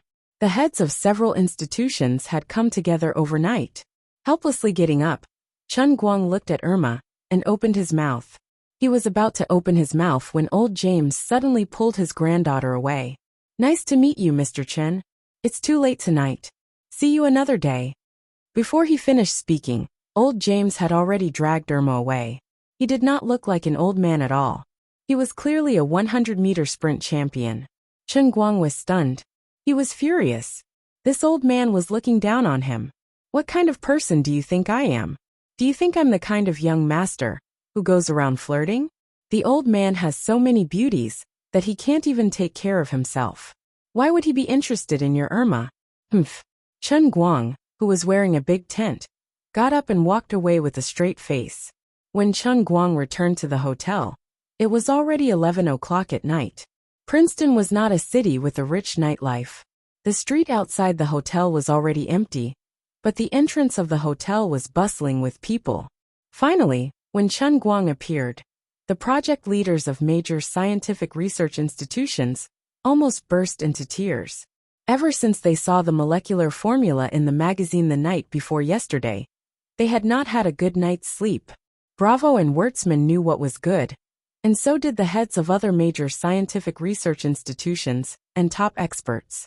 Everyone could understand the huge market behind this set of molecular formulas. That was why they had rushed here like crazy yesterday and tried to get in touch with the developer of the molecular formula, which was Zhuo Jingxi herself. Although Zhuo Jingxi was easy to deal with, she insisted that she did not own the intellectual property rights. In the end, the person who made the final decision was Chen Guang. The purchase of the equipment was easy to negotiate, but Zhuo Jingxi even tried to poach him on the spot. When it came to the molecular formula and the undisclosed molecular formula, as well as more intellectual property cooperation, Zhuo Jingxi began to push the matter to the back and forth. This made everyone very awkward and helpless. Many of the relevant heads of scientific research institutions did not expect that the Chen Guang that Zhuo Jingxi was talking about was Chen Guang, who had recently turned the American film industry upside down with women. After being rejected for a whole day, the heads of major scientific research institutions had no choice but to use the name Chen Guang. It was not difficult to find out who Chen Guang was. After all, he had appeared in the Princeton District Court and was on the news. Although the directors of the major research institutions almost thought that they were blind when they discovered that the two were actually the same person, they were all experienced people after all. They quickly calmed down and accepted the rather bizarre fact. It was not difficult to find out where Chen Guang and Zhuo Jingxi were staying. Soon, the major institutions confirmed where Chen Guang was staying. This was a market worth hundreds of billions of dollars. In this kind of business, things that could be done today should not be delayed until tomorrow. God knows who would be shameless enough to knock on the door at the speed of light. Hence, everyone rushed to the hotel that Chen Guang was staying in. But when they arrived, they awkwardly discovered that everyone else was thinking the same thing as well. The heads of the University of California, Cambridge, Oxford, Waseda, Rockefeller Laboratory, Lincoln Laboratory, Cavendish Laboratory, Sanchin Corporation, and other institutions, as well as the representatives of the American branch, were not willing to give in. The many scientific research institutions that originally only planned to cooperate privately had to face this very awkward situation. There was obviously no way to communicate privately, and it was likely that they would have to face a situation of public bidding.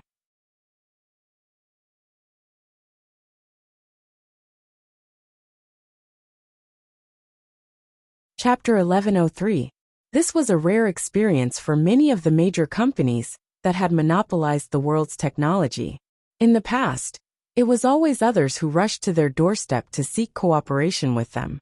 They were the ones who sat on the fishing platform and waited for others to give them benefits.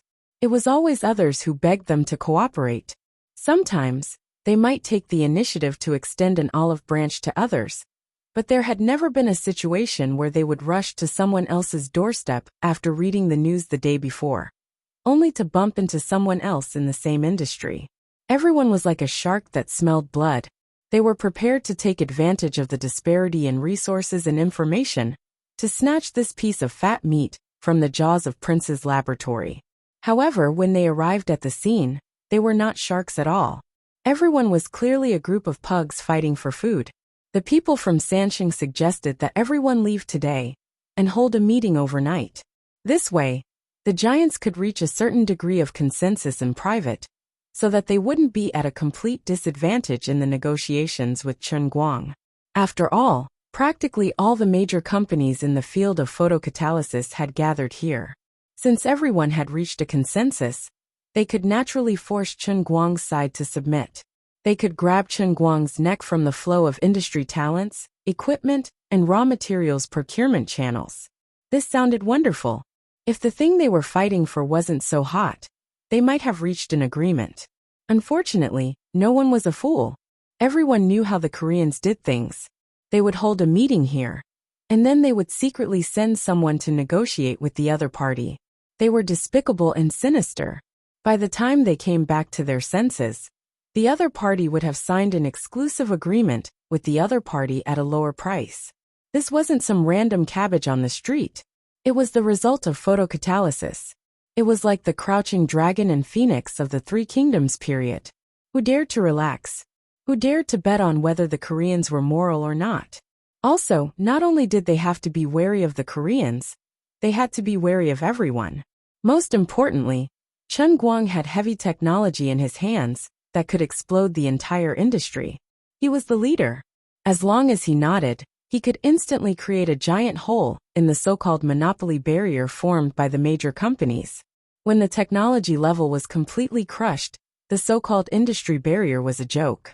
F***ck off. Shameless Koreans. Go away. Stupid Koreans.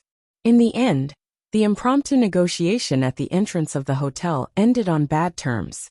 Everyone was suspicious of each other. Some of them even wanted to send someone out alone to search, but the others in the same trade would desperately stop them. However, on one matter, they reached a very mysterious consensus. 5 of the reputable institutions in the industry would jointly send people to stop Princeton's local snake, which was also the most authoritative laboratory in the field of photocatalysts. As soon as Chen Guang's figure appeared at the entrance of the hotel, he was immediately surrounded by people. Chen Guang peeked into the crowd and was slightly disappointed when he didn't see Prince's men. He had originally planned to use this late, almost public bidding meeting to put some pressure on Prince. But in the end, no one came, so there was nothing he could do. Prince, you're not doing your best. This is your territory after all. Look at the attitude of others, and then look at your own performance. It's too disappointing. Do I really have to consider changing to another research institute? If it wasn't for the fact that Prince was indeed leading in the field of photocatalysis, Chen Guang really wanted to replace him. The current situation made him a little embarrassed. Forget it. I'll just try to talk to them first. I originally wanted to put pressure on Prince anyway. They can't be indifferent to the God-level formula. Mr. Chen, I'm from the Alamo Laboratory at the University of California. Mr. Chen, let's talk. I'm from the Lincoln Laboratory at the Massachusetts Institute of Technology. Mr. Chen. Chen Guang was surrounded so tightly that not even a drop of water could trickle through. These people were either experts in the academic world or the heads of various organizations and companies. They weren't as arrogant as they usually were, and they were as passionate as students asking their teacher questions. In Chen Guang's opinion, it wouldn't be a problem for him to receive more people, but his nose couldn't take it. This group of men is so unreasonable. You guys are obviously here to talk business. Can't you guys take a good bath first? Are you guys trying to kill me? Otherwise, can you guys send some good-looking girls to caress the old man? Although the old man was known in the pugilistic world as Lu Xiaohui, as long as the girls were beautiful enough, it was not impossible to talk to them. It was no wonder that Chen Guang in the crowd felt like he had fallen into the devil's den. However, he couldn't blame others for not showering. International people were born with a stronger body odor. Moreover, most of the people around Chen Guang were fat people with big bellies. Of course, the smell was very sour, like pickled cabbage in an old jar. Everyone make way. All of you make way for me. Can't you let me pass? Chen Guang wanted to escape from the crowd, But he couldn't reject the hospitality of these fellows. Although they were plump, their faces were pale, and he was afraid that he might accidentally injure them. In the end, he had no choice but to roar out.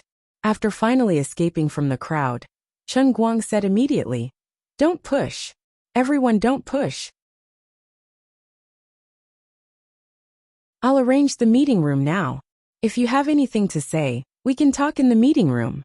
After saying that, Chen Guang didn't care whether others listened or not. He rushed straight to the front desk of the hotel and asked the hotel staff to prepare.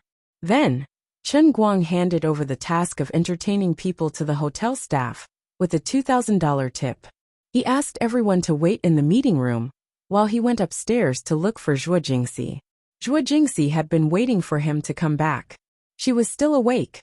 When Chen Guang knocked on the door, she had just finished organizing her documents. Opening the door, Zhuo Jingxi asked with a smile, "You're back? How's the discussion about the movie going?" Chen Guang was in a good mood. "It's good. There's progress. What are you busy with?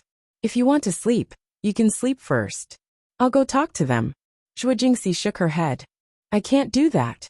You were the one who threw this to me, but I'm lazy and thin-skinned. I don't know how to refuse others, and I'm afraid of taking responsibility. That's why I pushed it to you. But I'll still attend this meeting." Chen Guang pinched Zhuo Jingxi's butt. "I say, why else would they wait for me in the middle of the night? Let's go. We can talk about this and rest early." "Wait a minute. This is the information I just finished organizing. Take a look first." Chen Guang took the things that Zhuo Jingxi handed over and spent 7 or 8 minutes quickly browsing through them. Zhuo Jingxi was very meticulous. In this document, she wrote very clearly about the current situation of the institutions that came to Princeton to participate in the competition in the field of photocatalysis. From the past results of the major scientific research institutions to their current facilities, equipment, and staffing, everything was there. It also included their next investment plans in the field of photocatalysis. "That's amazing," Chen Guang praised. Zhuo Jingxi smiled embarrassedly. "They took the initiative to provide it to me. I just organized it so that you could look it up. Unfortunately, it seems that Prince is still the strongest. The other institutions have some hardware and software gaps. It's okay. They're all pretenses. Why didn't anyone from China come?" Teacher Xu called. Gokyo University and the Chinese Academy of Sciences both wanted to participate, but their conditions were too different. I didn't dare to agree immediately, but I didn't reject them either. "It's okay. We'll go back and talk to them. Let's go." Chen Guang took the documents and went out first. It was almost 11:30 p.m. After a few steps he remembered something. "Didn't I say we don't want Wasida's people? Why are they here too?" Zhuo Jingxi shrugged. "Others don't know. But Wasida is second only to Prince. Are we really going to reject them directly? If we don't end up negotiating with Prince, we should be able to contact Wasida within 3 months." Chen Guang waved his hand. No, definitely not. I'd rather not talk to Wasida than Tongshan. Also, I won't talk to the Koreans." At this time, the people from Wasida and Sansheng were waiting excitedly in the conference room. They had no idea that they had sentenced Chen Guang to death in advance. The people from Wasida were the most miserable. At this moment, they were the most excited. Whether it was the cooperation conditions or the hard standards of their own laboratory. As long as Chen Guang did not choose Prince, they had an overwhelming advantage over other competitors. But what if Chen Guang was an unreasonable nationalistic youth?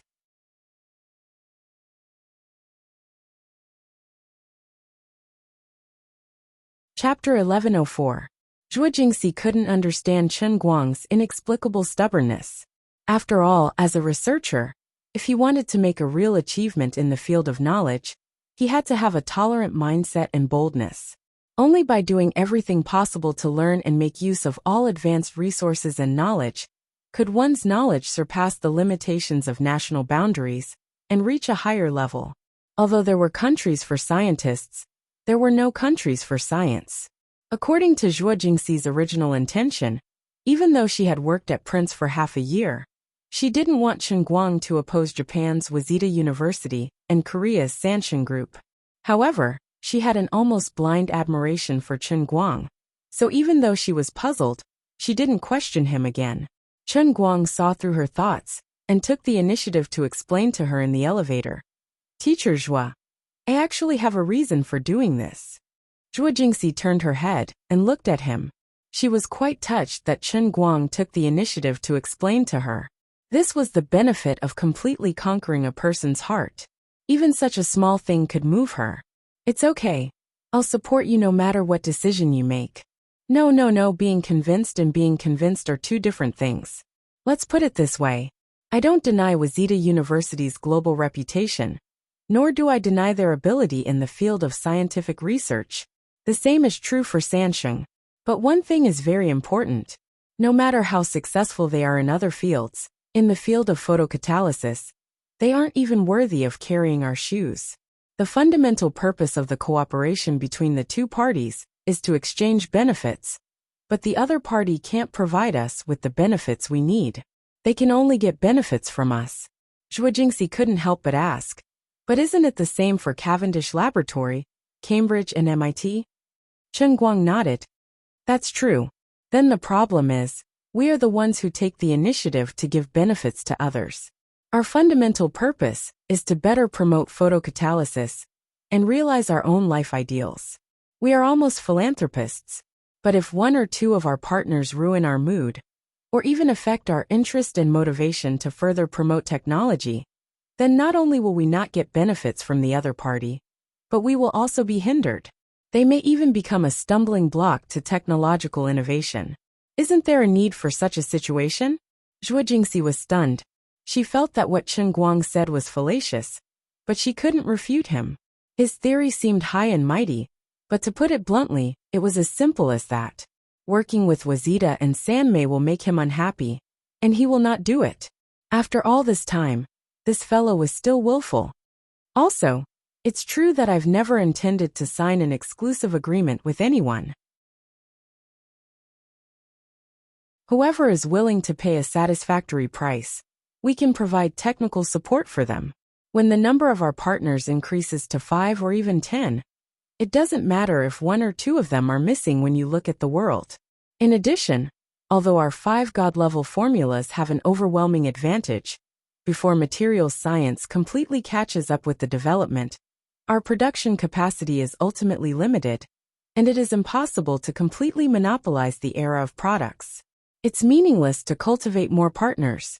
The other partners, including Prince and the Chinese Academy of Sciences, have their own profit margins and survival conditions. Their products will also be sold all over the world.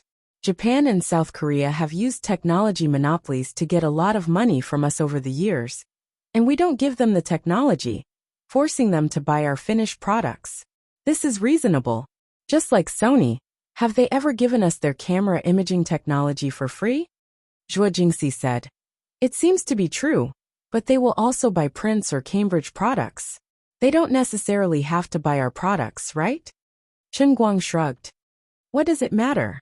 We will give more to others, and be more generous to the Chinese Academy of Sciences. Isn't that enough? Let's eat the meat first, and then let others drink some soup. The elevator door opened, and Zhua Jingxi was completely convinced by Chen Guang. She replied to Chen Guang with a sentence that made him blush. You're amazing. You're so farsighted. I'm sorry, I don't deserve it. Chen Guang secretly wiped his sweat. Fortunately, the old man knew how to bluff, or Teacher Zhua would have found out that he was a 50-cent fanatic. The two of them entered the conference room, and the people in charge of the major technology companies and institutions all stood up. However, Chen Guang, who wasn't even 21, acted like an old man as he gestured for everyone to sit down with a smile. As soon as everyone sat down, people from many institutions rushed to speak first, intending to seize the initiative in the upcoming public competition.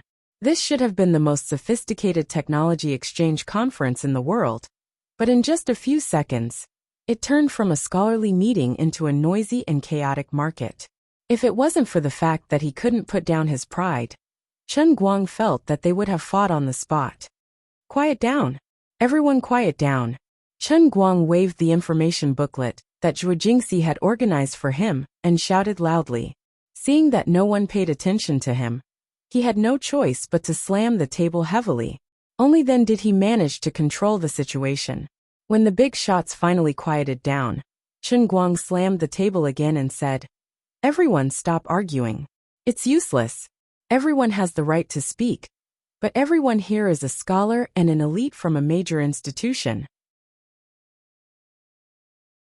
You should know how to communicate the most efficiently, right? It's almost midnight now. Shouldn't we use the fastest efficiency to carry out the most public preliminary communication? It's impossible to reach an immediate consensus tonight. Then, our main goal now is to improve the understanding between both sides. Then, all of you can reevaluate our actual value. We also need to conduct a more comprehensive evaluation and consideration of your side. As for the real cooperation, we have to go back and talk about it step by step.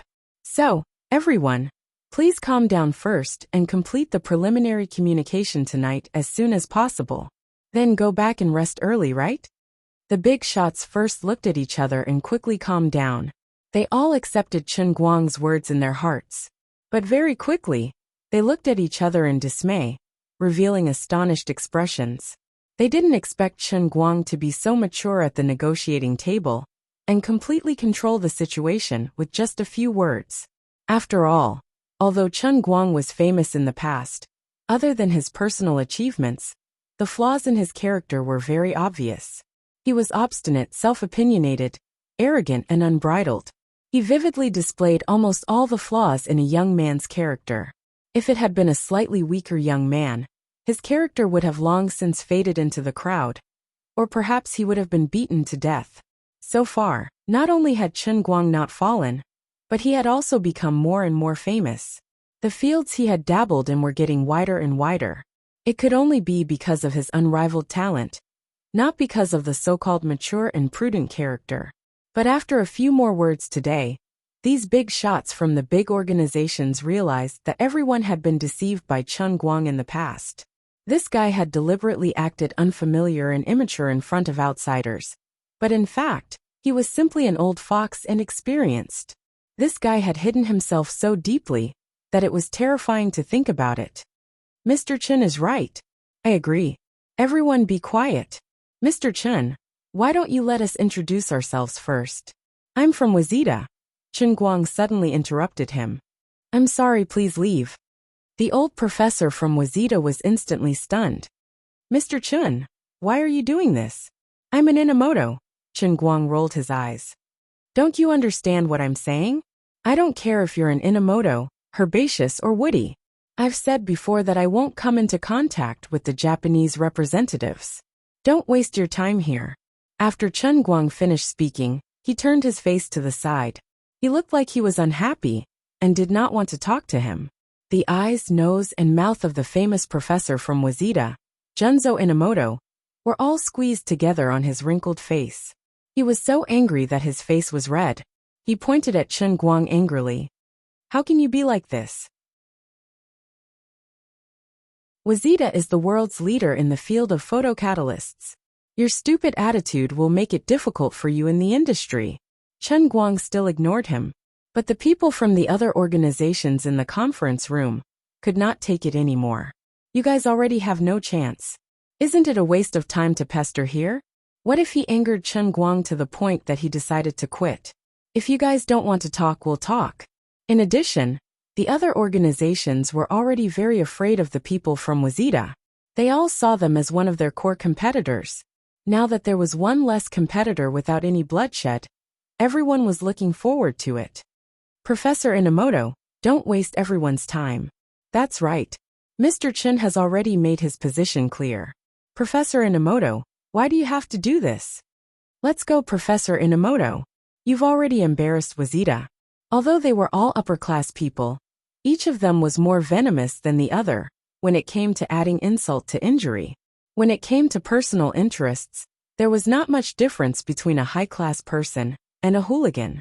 It was just that the latter was unreasonable, while the former was verbal and murderous. Just like Professor Inamoto himself, He was not a kind person. Just now, he knew that Chen Guang asked everyone to be quiet, but he still seized the opportunity to push Wuxia out.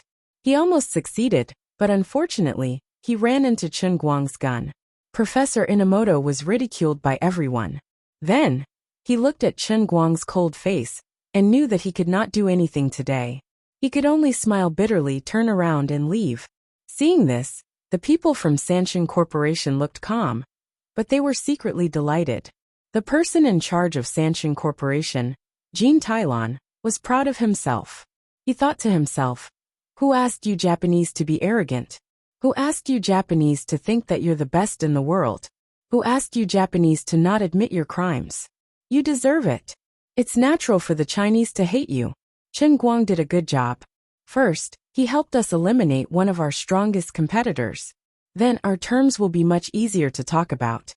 They really did not expect that Chen Guang, a billionaire, would have such a flaw in his character. He was almost the same as those Chinese people who only knew how to clamor on the internet. His maturity just now was also an act.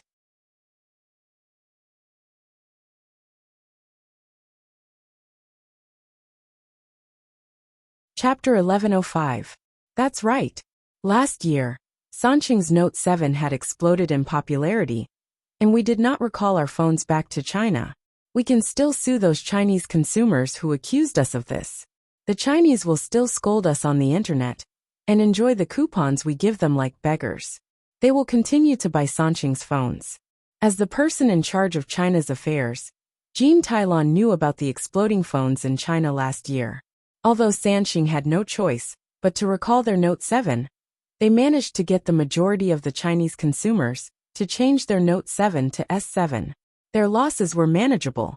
In Jean Tylon's opinion, Chen Guang's immature behavior might seem like a nationalistic youth, but he's actually childish.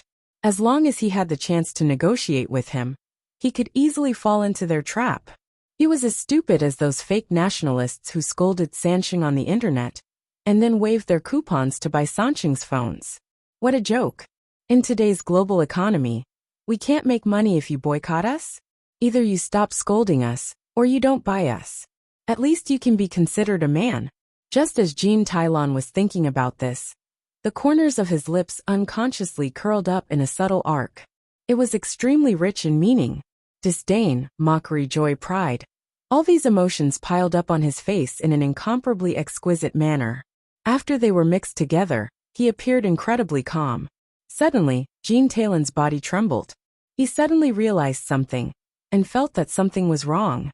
The Japanese were in trouble, and it seemed like he was also in danger. Recently, our Korea seems to be at odds with China because of some issues. And it was more serious than last year's fried chicken incident. He slowly regained his senses and turned around to meet Chen Guang's gaze. Chen Guang had a faint smile on his face, but in Jean Tylon's eyes, it was not a pleasant smile.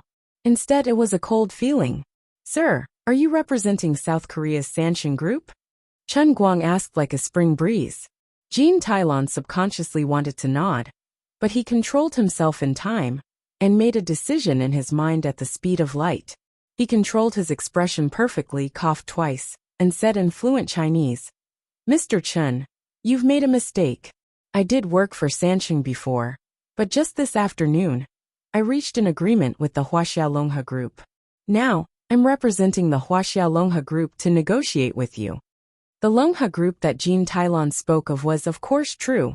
On the surface, it seemed to be a wholly owned company in China, but it was actually a puppet enterprise that was completely controlled by the major shareholders of Sanshin Corporation through the offshore holding company. And after layers of dilution in the middle, it was actually a puppet enterprise. As Chen Guang squinted his eyes, Zhuo Jingxi, who was beside him, was already searching for information about the Longhe Group. Chen Guang glanced at him without batting an eyelid, then turned his head to look at Zhuo Jingxi's computer screen. This Longhe Group was indeed a leading company in the field of materials science in the country. Although it was not a leading company, it was still one of the industry leaders. On the other side, Jean Tylon spoke again. "Mr. Chen, I am a Chinese with a proper bloodline. This was also the best weapon for Jean Tailon to travel in China. Although his ancestral home was South Korea, he had been living in China for many years and could speak fluent Chinese. In addition, he also had yellow skin and black hair. Even his current household registration and nationality were Chinese, because of his Chinese wife. As long as he deliberately pretended to be Chinese, he could pass off the fake as the real one. He was not afraid of Chen Guang's investigation. He had studied at Yinjing University since he was in university, and he was admitted through the General College entrance examination in Liaodong province. With Chen Guang's connections and means, he would be able to get to the bottom of it. However, Jean Tailon did not think that Chen Guang would investigate such a small matter. As long as he got through the next few days and signed the contract, everything would be fine. There was no difference between Longhe Group signing a contract with Chen Guang and Sanqing signing a contract with Chen Guang. Now that everyone was in the eastern part of the United States, how could Chen Guang have the time to investigate? Chen Guang's narrowed eyes became smaller and smaller, almost forming a line. He looked as if his interest had been aroused. When the others in the conference room saw this, they panicked. Everyone cursed in their hearts. Jean Tailon, this shameless guy, was playing the sentimental card on the spot. Despicable. They were extremely anxious, but Chen Guang seemed to be completely unaware that he had fallen into his trap and was still chatting happily with him. The others wanted to interrupt their conversation again, but they were troubled by Chen Guang's previous request, so they did not dare to speak rashly. They were so anxious that they could not control themselves. Suddenly, Chen Guang opened his mouth and said, "Which school is better at learning excavators?" Chen Guang also said this in Chinese. The people from the other institutions did not quite understand, but Jean Tailon, who was feeling very proud of himself, suddenly stiffened. He did not understand why Chen Guang would say such nonsense at the negotiating table. Jean Tailon did not understand Chen Guang's intentions, so he asked tentatively, "Mr. Chen, what are you talking about?" Chen Guang did not reply to him, but asked again, "Which school is better at learning chefs?" Jean Tailon was still confused. "Ah!" Chen Guang finally glared angrily at him. Profiteering. Jean Tailon was completely at a loss. What are you talking about?" Chen Guang waved his hand. "Get lost." Why are you pretending to be Chinese? Get your clothes. You can't even match the secret code. Get lost. Even when Jean Tailon was thrown out by a few other researchers, he still didn't understand how he had been exposed today. My Chinese is so good that I can be a broadcaster. But why was Chen Guang able to see through me with just 3 sentences? Why is that Sumida? When the scene finally quieted down, Chen Guang then waved his hand. "All right. Now that the irrelevant people are gone, let's get down to business. Everyone, I have already seen your conditions.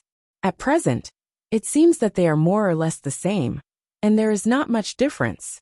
However, in choosing a partner, other than the most direct economic benefits, we also have to consider your company's current research and production conditions. Below are the conditions that we have proposed. Please take a look." Chen Guang waved his hand, and Zhuo Jingxi was responsible for distributing the information. Chen Guang's new revised conditions were similar to what he and Prince had proposed before, but there was no extremely targeted signing bonus. However, the requirements for the target institution to strengthen their research and development capabilities within 3 months were very harsh. In addition, Chen Guang directly changed the ratio of intellectual property held by both parties to a crazy 30-70 ratio for the photocatalyst patents that were produced by the 2 parties later on. Chen Guang 70%, and the others 30%. This kind of request was simply asking for someone's life. But Chen Guang did not intend to negotiate today. He only wanted to set a sky-high price and let others pay on the spot. On the other hand, it was impossible for the other institutions to agree today. At least he had to leave enough time for Prince, who was inexplicably absent, to respond. Of course, not only did Chen Guang put shackles on others, he even personally wrote the other 4 molecular formulas on the blackboard behind him, and allowed others to take photos and bring them back to their own teams for research. Chen Guang could not only give others ridiculous conditions, But he also appropriately gave enough benefits so that they would not feel that the 30-70 ratio was completely unreasonable. He showed his sincerity and strength. Under the premise of such a crushing technological lead, even if it was 30-70, others would still benefit from it. We really do have 5 formulas, not just one. About half an hour later, the heads of the institutions left one after another with different expressions. No one tried to further negotiate with Chen Guang during the meeting, not even trying to bargain. Everyone had to take this specific request back to the headquarters to discuss it in a high-level meeting. The headquarters experts would speculate on Chen Guang's real intentions, and then propose a negotiation strategy to deal with Chen Guang's harsh conditions. Moreover, the next step of the negotiation must be avoided today's situation, where everyone was gathered together, which would make them extremely passive. It was best to communicate privately, and then negotiate with both parties instead of competing with each other. This was a revolutionary technological achievement, and it would be too ridiculous to make it into an auction. After everyone left, Zhuo Jingxi stretched her waist and rolled her eyes at Chen Guang. Is there anyone who teases a Korean like you? I thought for a long time, before I thought of the next sentence of your 3 sentences. Aren't you making things difficult for me? Chen Guang snorted coldly. It's already good enough that he didn't sing the national anthem. Then he sighed again, holding the information from the University of California's Alamo laboratory in his hand. He said regretfully, Alamo's overall strength is stronger than Prince's, but it's a pity that it's slightly weaker in the field of photocatalysis. There are more political factors in this, so after comparing, Prince is still the most suitable. Zhuo Jingxi also said, Lincoln Laboratory is in a similar situation. Let's go back to sleep first. Chen Guang said as he reached out to hug Zhuo Jingxi's waist. Zhuo Jingxi dodged like a loach. In your dreams. Prince's people will be here tomorrow morning. I'm not going to go crazy with you. Chen Guang was puzzled. How do you know? Zhuo Jingxi looked at Chen Guang with a strange expression. Just now, my former subordinate from Prince's laboratory sent me a message saying that Dr. Wuxia was just tied up and sent back to the laboratory. Chen Guang was speechless. That night, Chen Guang did not manage to accomplish anything. Zhuo Jingxi was determined not to give him a chance. On the other hand, Prince, who had learned his lesson, did not even have to wait for the next morning.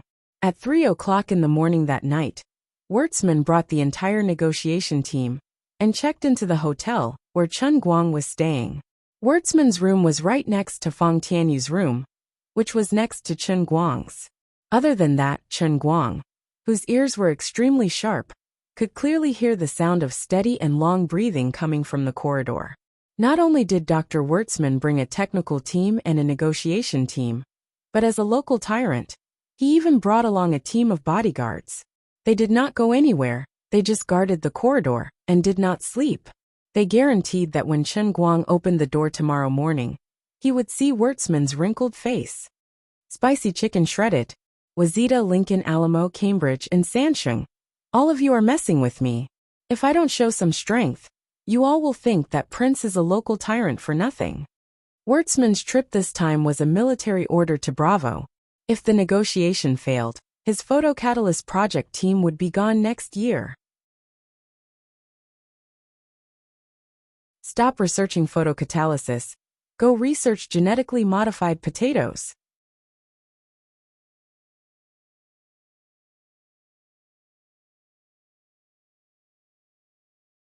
Chapter 1106. However, the sad Wuxia couldn't find Chen Guang the next morning. The world's #1 martial artist wasn't someone you could find just because you wanted to. If he didn't want to see you, you wouldn't be able to find him. Chen Guang quietly left through the window. He only had one purpose, which was to continue to ignore Prince. There was no special reason, he just wanted to do it. Princes Bravo and Wuxia were anxious. The calmer Chen Guang appeared, the more panicked they became. Chen Guang continued to leak the 4 formulas yesterday, and this matter should have already reached Prince's ears by now. They must be feeling wronged. Wronged why Chen Guang only wrote one to Prince. Wronged why Chen Guang kept ignoring them. Although both sides had some conflicts in the past, business was business. Scientific research was also business. Why did they have to be so stiff? Chen Guang felt like Bravo was regretting his decision. Friend, if you knew this was going to happen, why did you do it? I was in your conference room the day before yesterday, and I sincerely proposed cooperation. You were the one who rejected me first. If you want to find me again, of course, it won't be the same price as before. In fact, Chen Guang could talk to Swordsman at any time. However, if he ignored Swordsman for the whole morning, it would not only make him feel better, but it would also make Swordsman more anxious. Maybe he would be able to get more benefits from the negotiation table. Why not? This was the advantage of technology. Prince didn't understand this before. They didn't have the qualifications to negotiate with Chen Guang at all. After they found out that all the competitors in the photocatalysis field were coming to Princeton like locusts, they completely lost their composure. They could even foresee the future that Chen Guang outlined for them. Losing Chen Guang was equivalent to losing the limitless future of the photocatalysis field. Just like how Intel and agricultural companies monopolized the computer CPU market, latecomers could only eat dust even if they tried their best. The poor Swordsman did not know that Chen Guang had already left. At 8:30 a.m., Zhuo Jingxi opened the door while rubbing her sleepy eyes. She saw her once arrogant former boss, the real authority, Dr. Swordsman, standing at the door with a fawning expression. Dr. Zhuo, are you up? I've asked someone to prepare breakfast in the restaurant. May I invite Mr. Chen to have breakfast with us? Poor old Dr. Swordsman, a man of comparatively pure scholarship. It was hard on him to put on such an obsequious show. He deserved it. Previously, in front of Chen Guang and Zhuo Jingxi, he kept on saying, "You Chinese are so and so and so and so and so and so and so and so and so and so and so." Now, in the end, he still had to beg the Wuxia people that he hated and distrusted the most. Zhuo Jingxi did not come back to her senses at first, and Swordsman was caught off guard. The team of bodyguards that Swordsman brought slowly surrounded them, but Auntie May, who had appeared out of nowhere, stood behind Zhuo Jingxi like a ghost. Being stared at by Auntie May's cold eyes, the bodyguards subconsciously did not dare to move an inch. The other three Wuxia official soldiers also approached silently.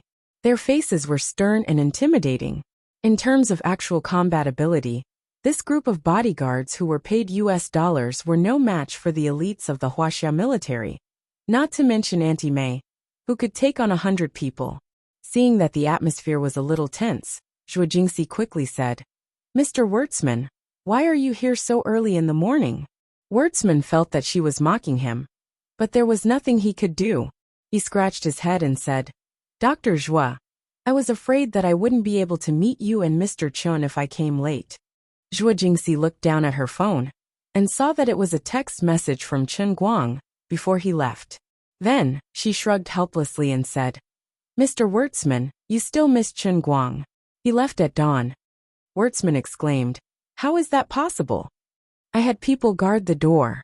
I didn't see him come out." Zhuo Jingxi placed her phone in front of Swordsman. Chen Guang had already expected this, and the text message was even written in English. "I don't know why, but I suddenly don't like this window. I really want to jump down from it. I'm going out to do something. I'll be back later." Swordsman felt a little uncomfortable. "You're crazy. Did the window offend you?" "Hey, Mr. Swordsman, I'm really sorry. I don't know what's going on in his head." Swordsman's old face scrunched up, and his facial features were almost unrecognizable. "Dr. Zhuo, shall we go for breakfast?" Zhuo Jingxi sighed. "Dr. Swordsman, I know what you're trying to do. We talked to people from other organizations yesterday, but this matter can only be decided by Chen Guang. If he's not here, nothing I say will matter." "But aren't you the developer? Don't you have any say in this?" Swordsman expressed his disbelief. Zhuo Jingxi smiled. "If I told you that he's my real teacher, you definitely wouldn't believe me. But it's true that I have no say in this matter. I don't even have the right to make suggestions." Zhuo Jingxi used the Chinese Tai Chi fist to push the blame to other people. Of course she had the right to decide. If she insisted, Chen Guang would not object to her giving the patent away. But now, she had to cooperate with Chen Guang and put on an act. Zhuo Jingxi also felt the thrill of revenge in her heart. She had made things difficult for Swordsman when she was working at Prince. And the day before yesterday, Swordsman had also been very rude to her. This is karma for you, the great Dr. Swordsman.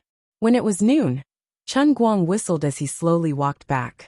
He went to many places in the morning. First, he disguised himself and went to the Eaton Manor. He still looked the same as before. There was some bad news. His main competitors, William Jones, Ben Affleck, and several other leading actors of the Olympic Games, all came to Princeton. They shamelessly moved into the Eaton Manor. But there was also good news. Mr. James Watson, who he had painstakingly recruited in the American Film Association, did not go back on his word. That morning, he took 2 or 3 other old men and left Eaton Manor like thieves. Then they quietly snuck into Princeton cinemas like 007. Old James tried his best. Even though it was his second or third time watching women, he was still deeply immersed in it. However, he had to grit his teeth and support his old friend, who was also immersed in the film by his side. In order to keep it a secret, he didn't even ask Irma to help. He was relying on his old bones. Compared to the other people in the Film Association, James was obviously a purer person. In the beginning, he believed in other people's slander and subconsciously resisted Chen Guang. However, after Irma pulled some strings and personally went to the cinema, he went back and read the first volume of World Faction that Irma gave him. He immediately came to his senses and became Chen Guang's water supply. He decisively began to help Chen Guang build connections. The reason was that James Watson was more simple-minded than the other members of the Film Association. Everything he did was for the sake of the film, not his personal interests. When Chen Guang's silhouette appeared in the hotel, Swordsman, who had been waiting outside, immediately noticed it and charged down with his men. Chen Guang was waiting for the elevator. When the elevator door opened, Swordsman walked up to him with a stiff smile on his face. "Mr. Chen, you're back? We've been waiting for you for a long time." As Swordsman spoke, he tried to shake Chen Guang's hand. Chen Guang quietly dodged and put his hands behind his back. He looked at him warily. "Who are you?" Swordsman's smile froze on his face. "Mr. Chen, please don't joke around." "Who's joking with you? Who are you? Get out of the way." Swordsman felt a headache coming on. "It's me, Dr. Swordsman from Prince. Didn't we just meet a few days ago?" Chen Guang acted as if he had a sudden realization. "Oh, you're the Dr. Swordsman who said that Chinese people are used to being thieves?" Swordsman almost vomited blood on the spot. "Can you not be so narrow-minded?" "No, I didn't say anything like that, Mr. Chen.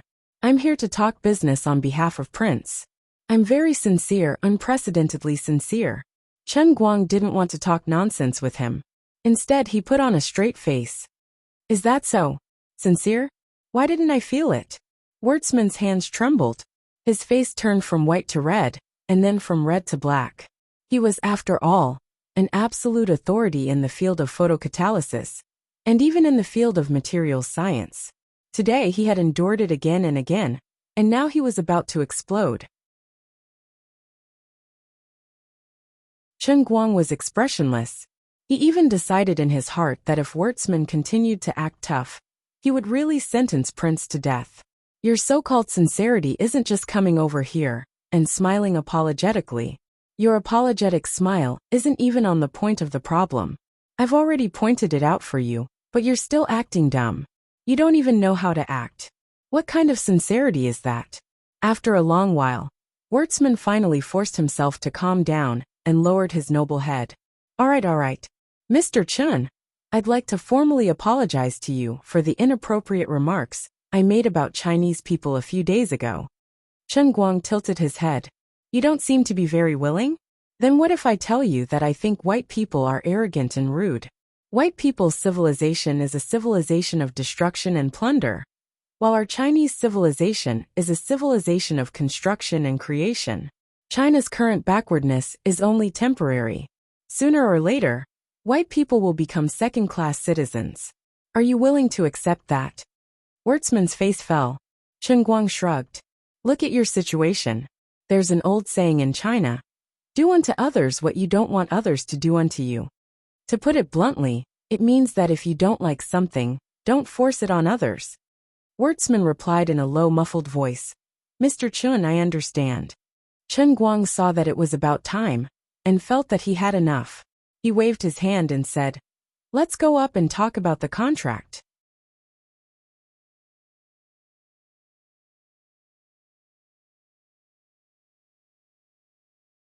Chapter 1107. Half an hour later, Chen Guang called Pizarro. Prince's head, Dr. Bravo, was also present. The negotiation between the two parties proceeded much faster than with other organizations. After all, Chen Guang and Zhuo Jingxi knew Prince's situation inside out. After Prince's death experience, he knew the consequences, so he behaved much more obediently. At 1:30 in the afternoon, the two parties quickly reached an agreement. They signed, stamped their seals, and took photos. There was no press conference. In the end, the contract signed by the two parties was harsher than Chen Guang's initial proposal. Prince took the initiative to increase the signing fee to $30 million. More losses in the future would be wiped out.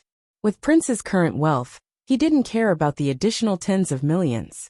In addition, the two parties also clarified the technical difficulties that Prince had to reach in the next step of the cooperation to consult Chen Guang. You can't ask me a question like how much is 1 + 1. I'm not Goldbach. Of course, as Prince, they didn't want to rely on Chen Guang and Zhuo Jingxi for nothing. This was because Chen Guang forcibly increased the intellectual property ownership of the two parties to a 60-40 ratio. Chen Guang had 60%, and Prince had 40%. Almost all the research costs of the intellectual property created under this situation were borne by Prince. It was likely that for Chen Guang, it was as simple as a few words or a few pages of calculations. But according to the contract between the two parties, as long as Chen Guang participated in a specific project, Prince had to pay the price. At that time, there would be separate contracts for each specific project. This was the benefit of a technological lead and monopoly, just like how each iPhone could bring hundreds of dollars of profit to Apple. But the OEM responsible for the assembly would only make a few dollars of profit. After finally signing the agreement, Bravo and Swordsman were both happy and worried. He was happy that he had finally settled this troublesome matter. Regardless of whether he was happy or not, at least he was on board now. With this layer of relationship, he could repair it in the future and further strengthen Prince's current facilities and equipment advantages in the field of photocatalysis. In the future, Prince would always be able to continue to benefit from it, and the previous billions of dollars of investment would not go to waste. They were worried that they tried to ask for an exclusive agreement, but were rejected by Chen Guang. His words were very gentle, but if one were to simply refine them, they could roughly be summarized into these 6 words of mantra. Sign if you want, get out. What could Bravo and the others do? They were angry, but they still had to smile. But Prince's men were quick to rejoice. At this moment, Cambridge, Rockefeller, Lincoln Laboratory, and Alamo Laboratory were all discussing how ridiculous Chen Guang's conditions were and how unacceptable they were. They were trying to figure out how to bargain.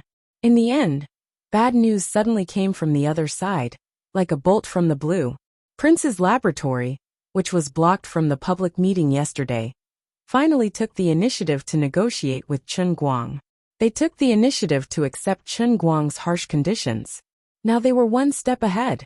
The people in charge of the major scientific research institutions in Princeton almost fainted on the spot, but they quickly recovered because Chen Guang released news. They didn't sign an exclusive agreement with Prince's laboratory. This meant that everyone still had a chance. Therefore, in the next few days, the major scientific research institutions that refused to give up took the initiative to go to the door. They didn't care whether they were passive or not. They just wanted to settle this matter. It didn't matter if they didn't have an exclusive agreement. At least they couldn't fall behind. Unfortunately, as the latecomers, they had to face more stringent conditions than Chen Guang's. This was understandable. After all, Chen Guang signed a contract with them for free. In addition, they were more or less behind Prince's laboratory in terms of hard and soft conditions. In the next step of technical cooperation, they were indeed more dependent on Chen Guang than Prince. This time, Chen Guang really did not have to do anything. He only gave a general scope, and threw all the specific matters to Zhuo Jingxi.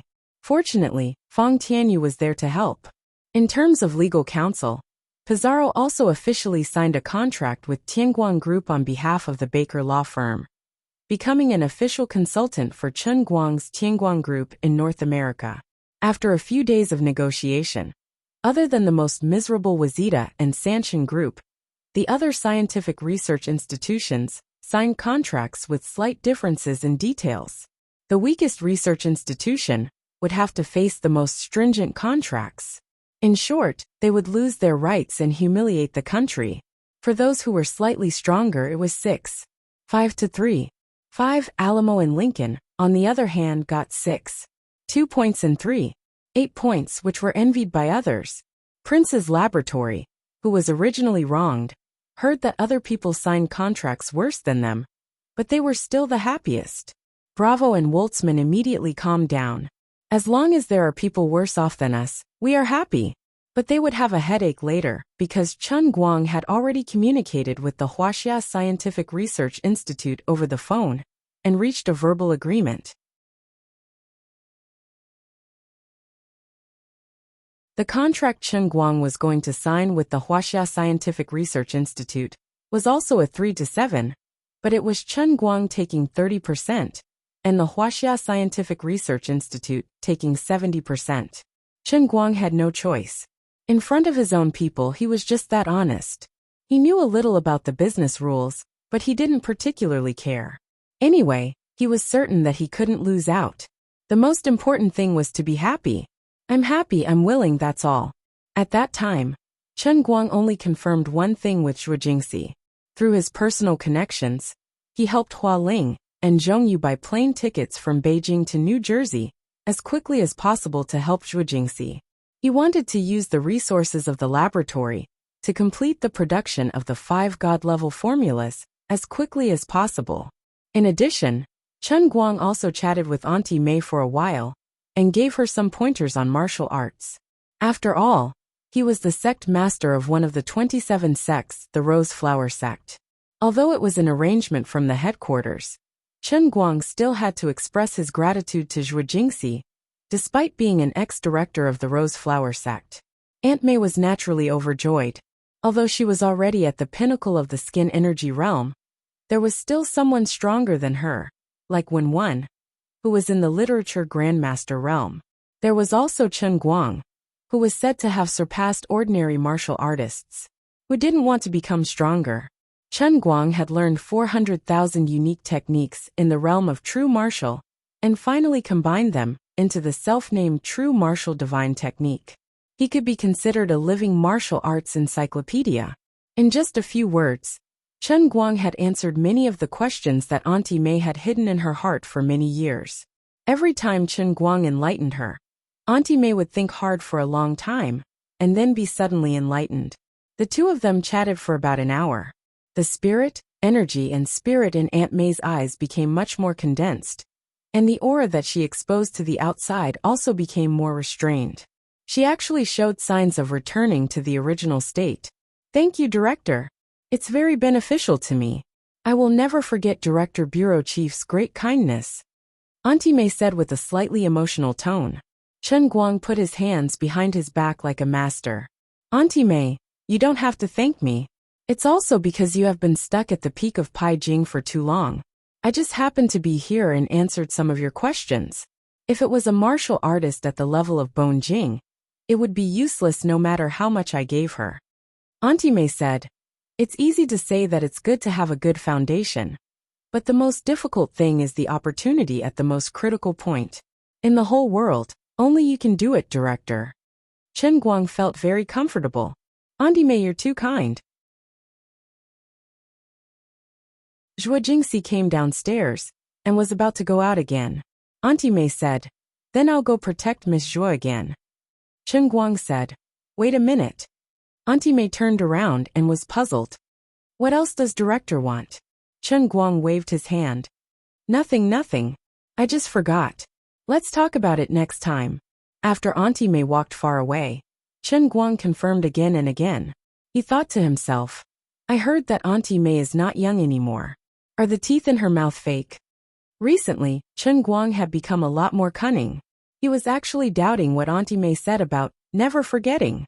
For Chen Guang, the biggest news came from the other side.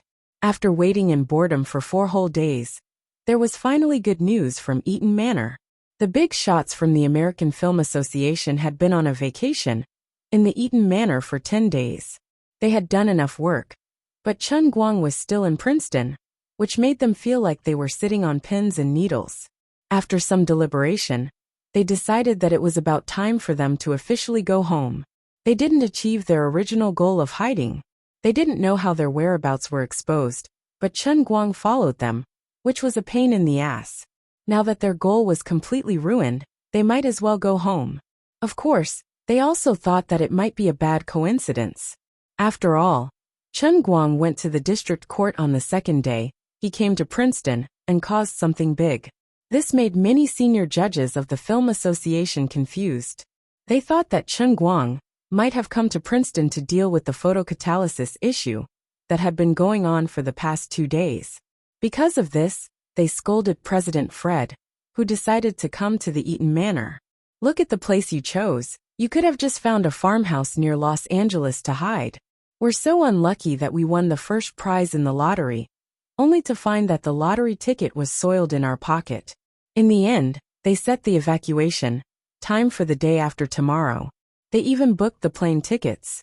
At the same time, in the past few days, the persistent old James had developed nearly 30 like-minded comrades among the 100 or so Oscar judges who came with him. He had become an underground worker who had infiltrated the Oscar committee. After all, there were still people who were righteous. Old James had infiltrated his friends, and everyone had similar ideas. After discovering the great contribution that Chen Guang had made to the film industry, these nearly 30 people each had 2 copies of World Faction and became Chen Guang's secret fans. Half of them were not personally influenced by old James. Instead, they were influenced by people who were influenced by old James like a virus.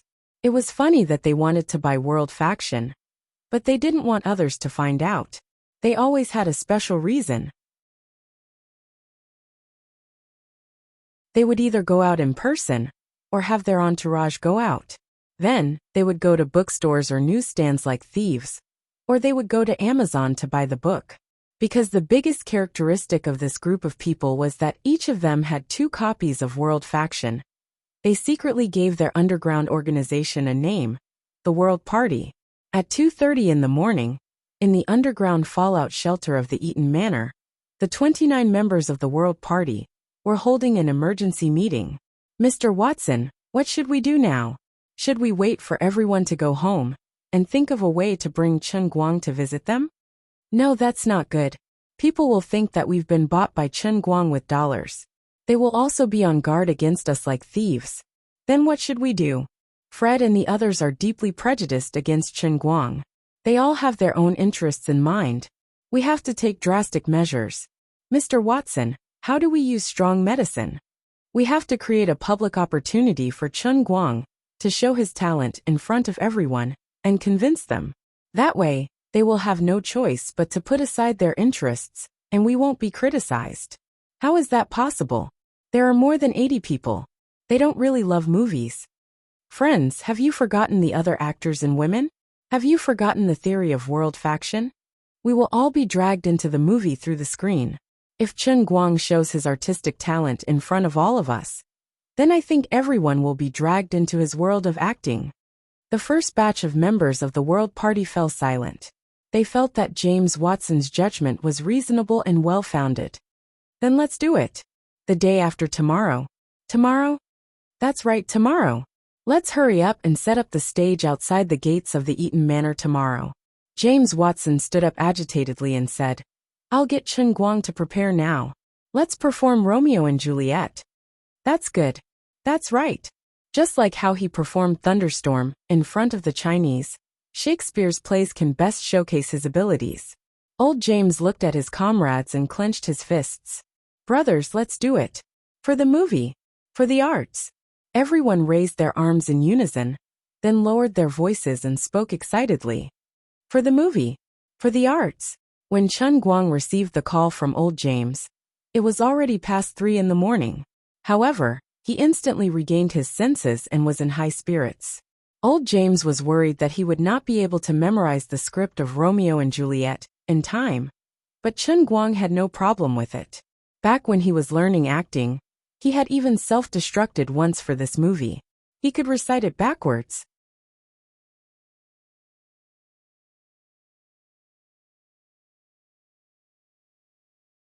Chapter 1108. Chen Guang didn't expect old James to help him to this extent. He heard that they were even planning to pay for the construction of the stage and props out of their own pockets. Chen Guang didn't agree immediately. The old man had so much money that he didn't know how to spend it. He even ordered 2 bowls of porridge for breakfast, one for drinking and the other for pouring.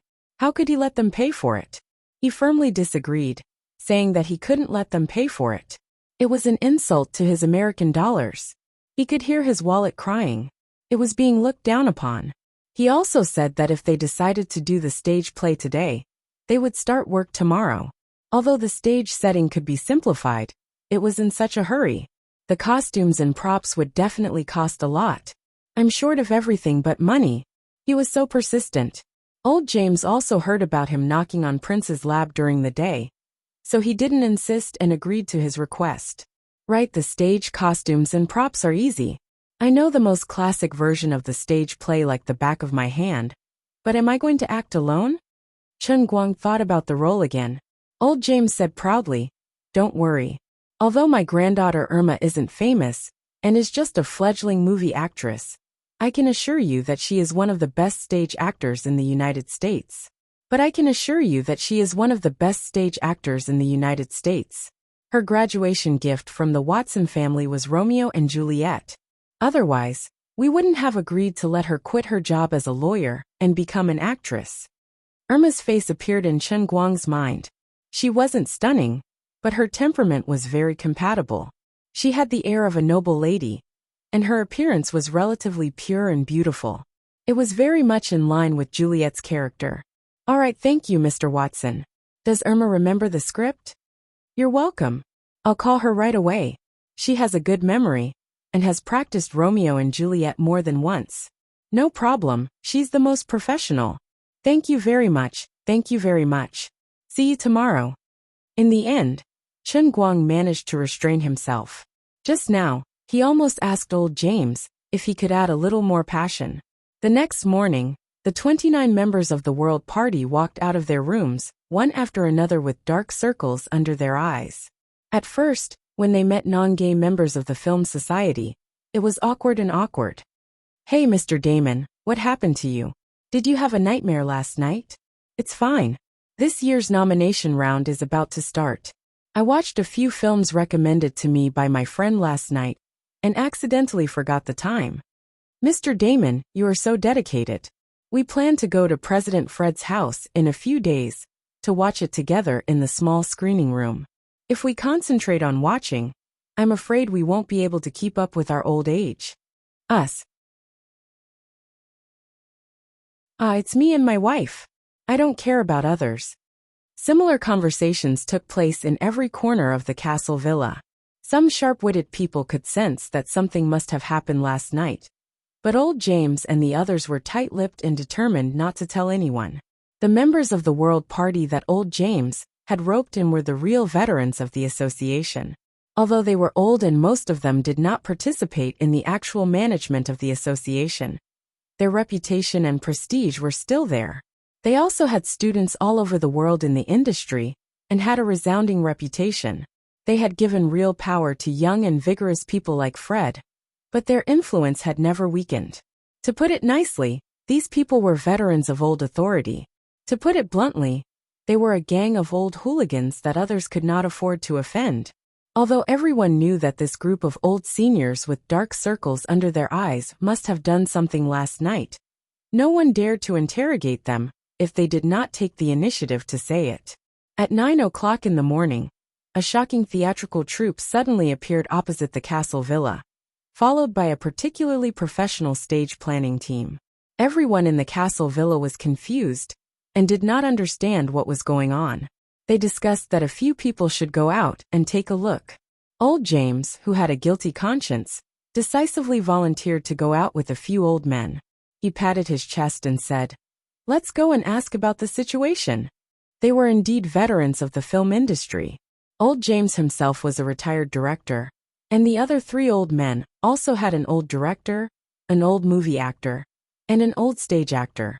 They were clearly lying through their teeth with dark circles under their eyes, but their acting was flawless. The younger and vigorous people in the Film Association could not see any clues at all. They knew that there was definitely something wrong, but from the micro-expressions on old James and the others' faces, these industry veterans could not see any reason to suspect them. I really didn't expect that I, Damon, would be able to improve my acting skills by leaps and bounds in just a few days, even though I'm almost 70 years old. I'm a little regretful. I just said I'd stop acting last year, but now I want to act. Damon, this is all thanks to the world's performing arts. Didn't you see Malfoy and Fred fooling us silly? Ha ha ha. Mr. Watson, we really have to thank Mr. Chen later. Old James, who was leading the group out of the castle, still had an angry expression on his face. However, he said, "She'll keep your voice down. We're not done yet. If someone hears us, we'll be in trouble." After walking out of the castle, old James arrogantly grabbed the head of the troop and scolded him. However, the person who had called the head of the troop last night was actually him. The head of the troop also had a fawning look on his face as he explained everything. After a long time, old James walked back with a satisfied smile on his face. Fred and the others, who were standing by the window on the third floor of the villa, saw this scene clearly. Mr. Watson and the others really aren't playing tricks? President Fred, what are you thinking? What could the old president be up to? After waiting for 2 minutes, old James and the others went upstairs with smiles on their faces. Old James said with a smile, "Fred, the person leading the other side is Powell Kinnon's student, Ginter Cameron. He's the head of the Princeton drama troupe." President Fred nodded respectfully and said, "Old President, you've worked hard. I know Ginter Cameron's name, but this is the first time I've seen him. What is he doing?" "It's not a big deal. Ginter Cameron heard that we're leaving tomorrow and has been very regretful that he hasn't officially visited us these past few days. He feels very bad about it. There were some very special reasons before. Everyone knows that Ginter knows that we don't really want to go out, but now it seems that things have changed. Recently, Chen Guang's attention has been switched to that strange photocatalyst thing. He's been having a big fight with Prince's laboratory. Ginter thinks that we shouldn't be so afraid, so..." A member of the World Party behind Fred, who also had dark circles under his eyes, angrily interrupted old James. "Old James, what are you talking about? When have we ever been afraid of the Chinese? If you want to be afraid, you should be afraid. I, Foreman, have never been afraid of anyone. Idiot. Coward." Old James cursed in his heart. This shameless old foreman must be taking advantage of him verbally. Of course, he could also be too immersed in his role. Okay, Foreman. I know you're the bravest person. You're as brave as a boxer. I especially like the way you look in your navy blue boxers. Old James was mocking the way Foreman looked when Chen Guang came to the castle for the first time a few days ago. Foreman was only wearing a pair of blue boxer briefs and curled up in the shelter. Old Foreman's pale face instantly turned red. "Old James, do you want to get beaten up? I'll let you have a taste of my fist." As he spoke, he was about to rush forward, looking like he couldn't restrain his anger. Old James was also a hot-tempered person in the past. He was not a kind person. He rolled up his sleeves and rushed forward. "Come on. Do you think I'm afraid of you?"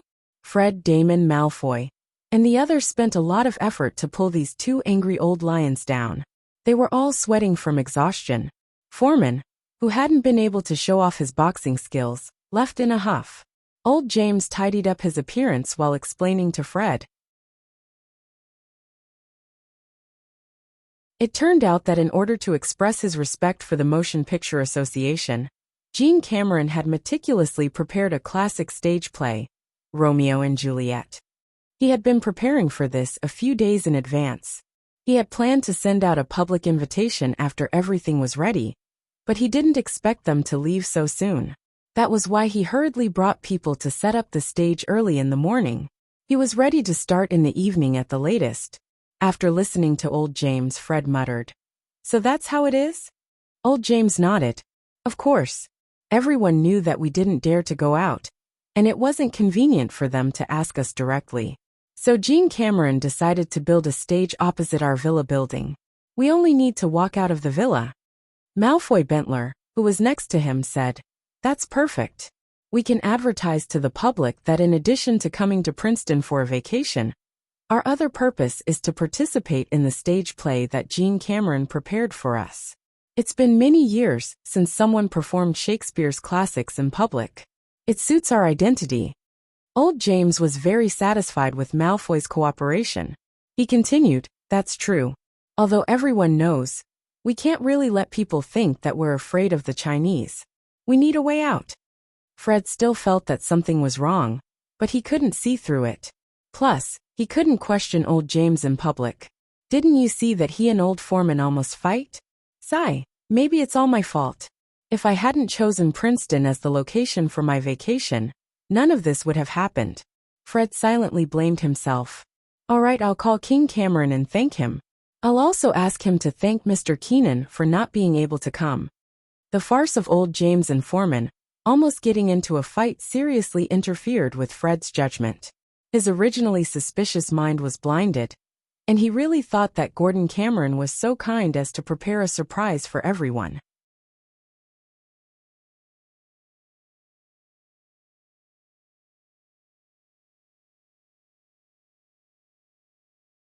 Chapter 1109. Outside, at 9:15 in the morning, Captain Gold called the stage construction team to start work. The noise was so loud that the ears of the people in the villa hurt. However, they did not feel uncomfortable. Instead, they were even more excited about Gold Cameron's enthusiasm. Chun Guang threw out a lot of US dollars like snowflakes. Gold Cameron did not bring a team at all. Instead, it was the elite teams of several exhibition companies in Princeton. Under the unified management of Gold Cameron, these teams worked together in an orderly manner. They were each responsible for different parts of the stage, clothing, and so on. The progress was extremely fast. In the past, people used to say that the Chinese were efficient in construction and laughed at the Europeans and Americans for being inefficient. However, today's reality proved that this was a fallacy. There was only one reason for inefficiency, and that was not enough money. When the weight of US dollars was enough to make a man crawl out of his wife's belly, all problems were not problems. In just a few hours, opposite the Castle Villa, a luxurious stage tailored for Romeo and Juliet appeared out of thin air. It was built faster than the ancient city of Rome, which was built in 7 days. Although it was not as exquisite as the modern, high-tech, and luxurious stage that others had formally prepared for several months, it was definitely above the standard in terms of the stage scenery, lighting effects, basic moving background, and so on. It was not far from the famous musical version of Romeo et Julie that was held in Paris, France on February 14, 2000, starring Damien Sugg and Cecilia Cara. It had to be said that this was due to the rapid advancement of science and technology in the past decade, or so since 2000.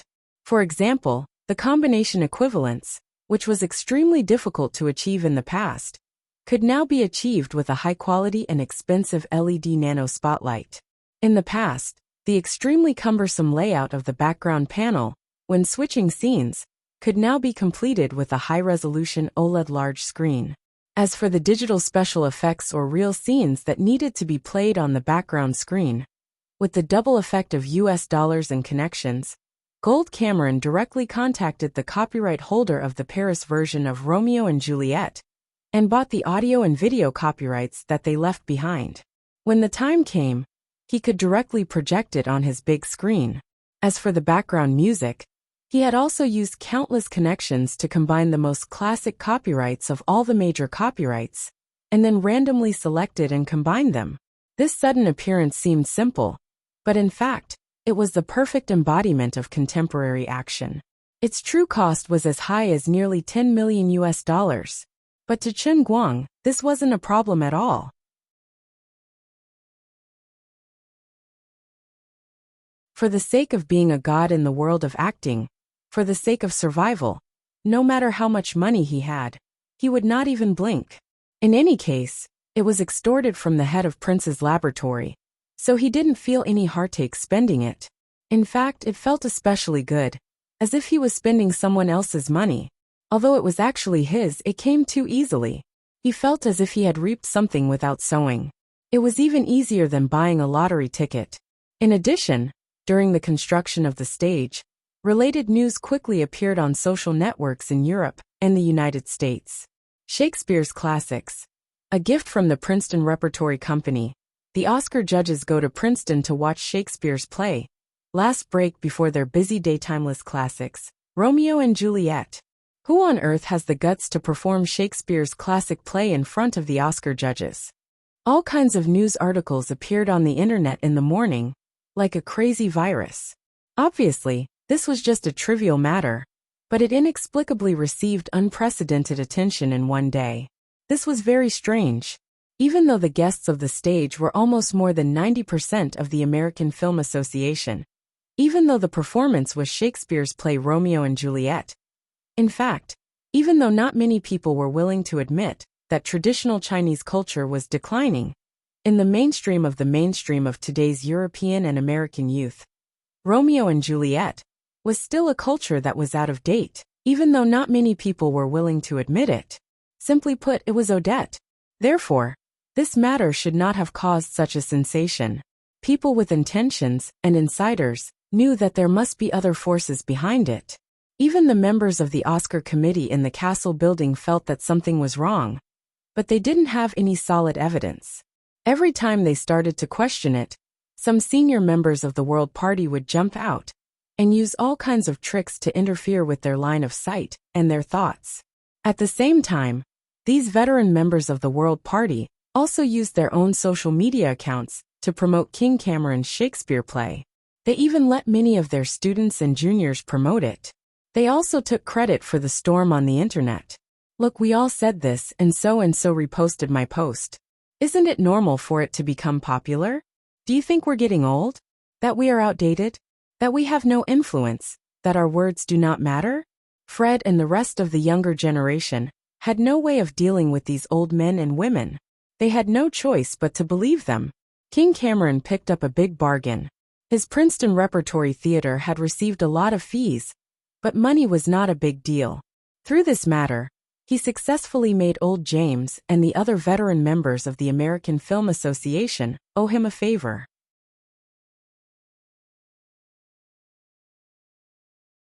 Most importantly, his repertory theater inexplicably became popular. Thinking of Irma Watson, who was rehearsing with many leading actors in the Princeton Theater, King Cameron's heart was filled with joy. Others might not be familiar with Irma, but as a veteran theater director, King Cameron knew very well that Irma was definitely one of the most talented and best female theater actors in the United States. However, there was one thing that particularly confused him. Old James specifically emphasized to him that the other members of the team would directly use the ready-made members of his repertory theater. However, for the male lead who played Romeo, Old James specifically told him to make it clear to the male actor that he was only a temporary candidate to assist in the rehearsals. When it was time to actually go on stage, there would be someone else. This had to be said in advance to avoid any complications. In addition, Old James also made it clear to King Cameron that the young actor must also be kept a secret. King Cameron heard Old James's serious tone and did not dare to be careless. Fortunately, he had always been a man of his word in the repertory theater. Although the young actor was regretful, he did not dare to disobey him. Hearing the seriousness in Old James's voice, King Cameron dared not be careless. Fortunately, he had always been a man of his word in the troupe, and although the young actor was sorry, he dared not disobey him. Even Captain Gold himself was at a loss when he was busy. Who would be playing Romeo? What was old Watson up to? Forget it. This is not something I should be concerned about. However, at this time, Among the people rehearsing in the Princeton Theater, only Irma vaguely guessed something. Although old James did not explicitly say it to her, her intuition told her that Romeo must be played by Chen Guang. Although old James did not explicitly say it to her, her intuition told her that Romeo must be played by Chen Guang.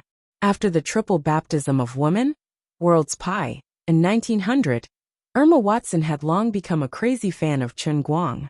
If Chen Guang had been recognized as a god in the acting world, Irma would have instantly upgraded from a crazy fan to a true fanatic.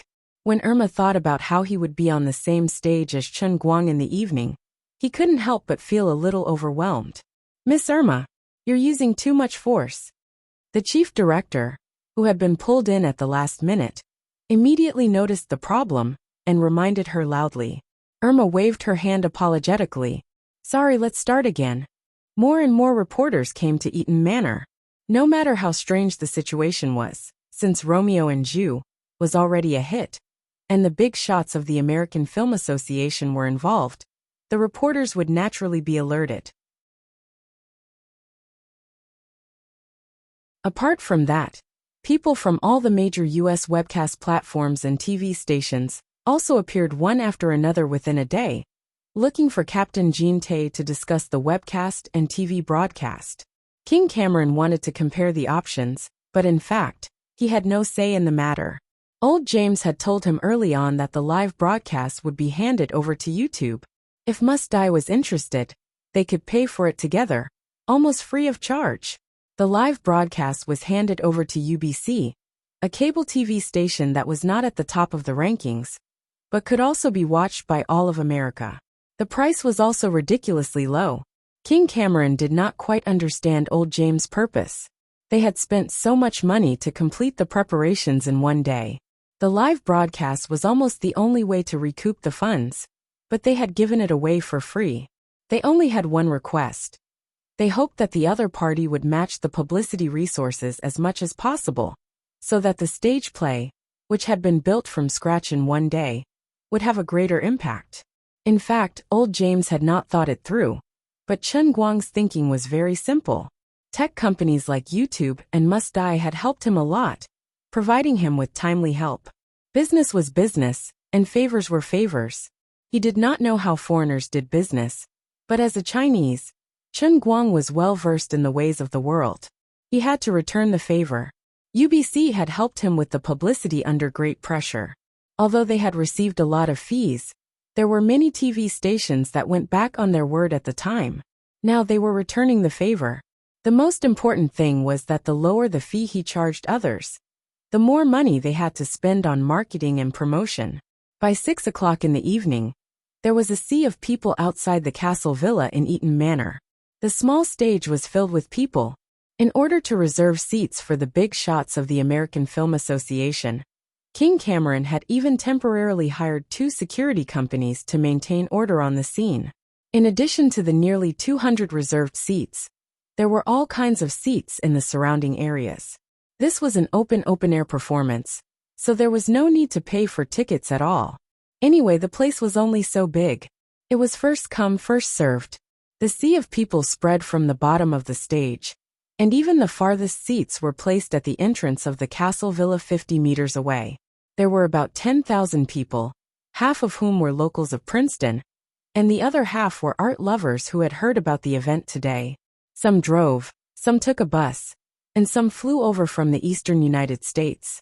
There were all kinds of reporters with all kinds of cameras, and even people from the top 5 TV stations in the United States were there.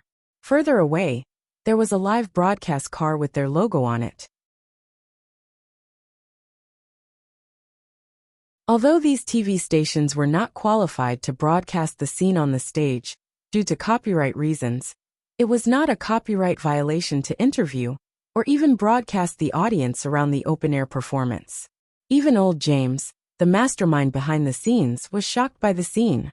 Fred and the other members of the Film Association, who did not know what was going on, felt even more uncertain.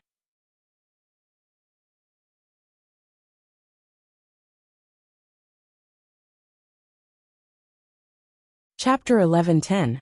President Fred stood by the window and looked down in a daze. Why are there so many people here? Oh my God. Old James coughed softly. Maybe it's because no one has performed Shakespeare's plays in public for a long time?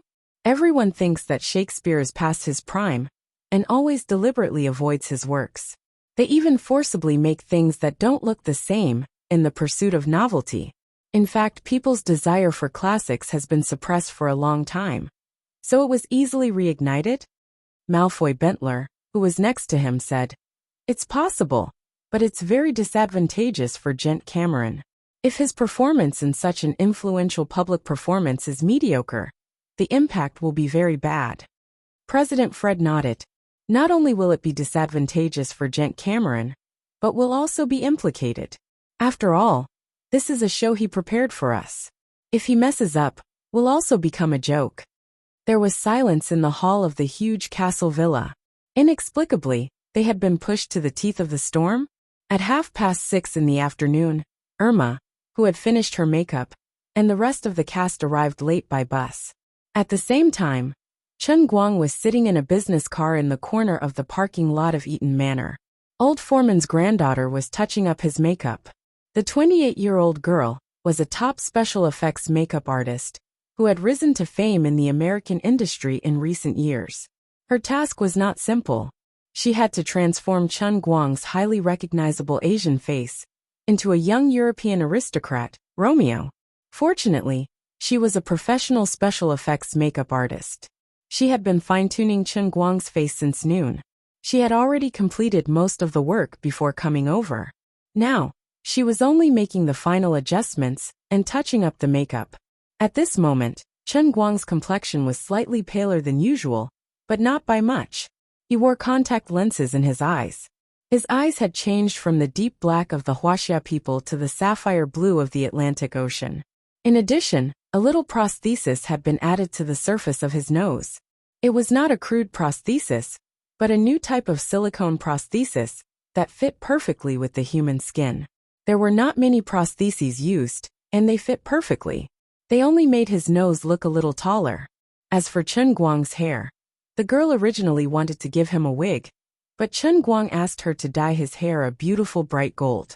Although everything happened in a hurry, Chen Guang knew that tonight's Romeo and Juliet was extremely important. If he succeeded, his trip to the United States this time would almost achieve 99% of his goals. It was almost equivalent to announcing the official success of the Olympic Games. He seemed cynical, but few people could really understand the importance of this matter to him. But this time, his performance conditions were not as good as before.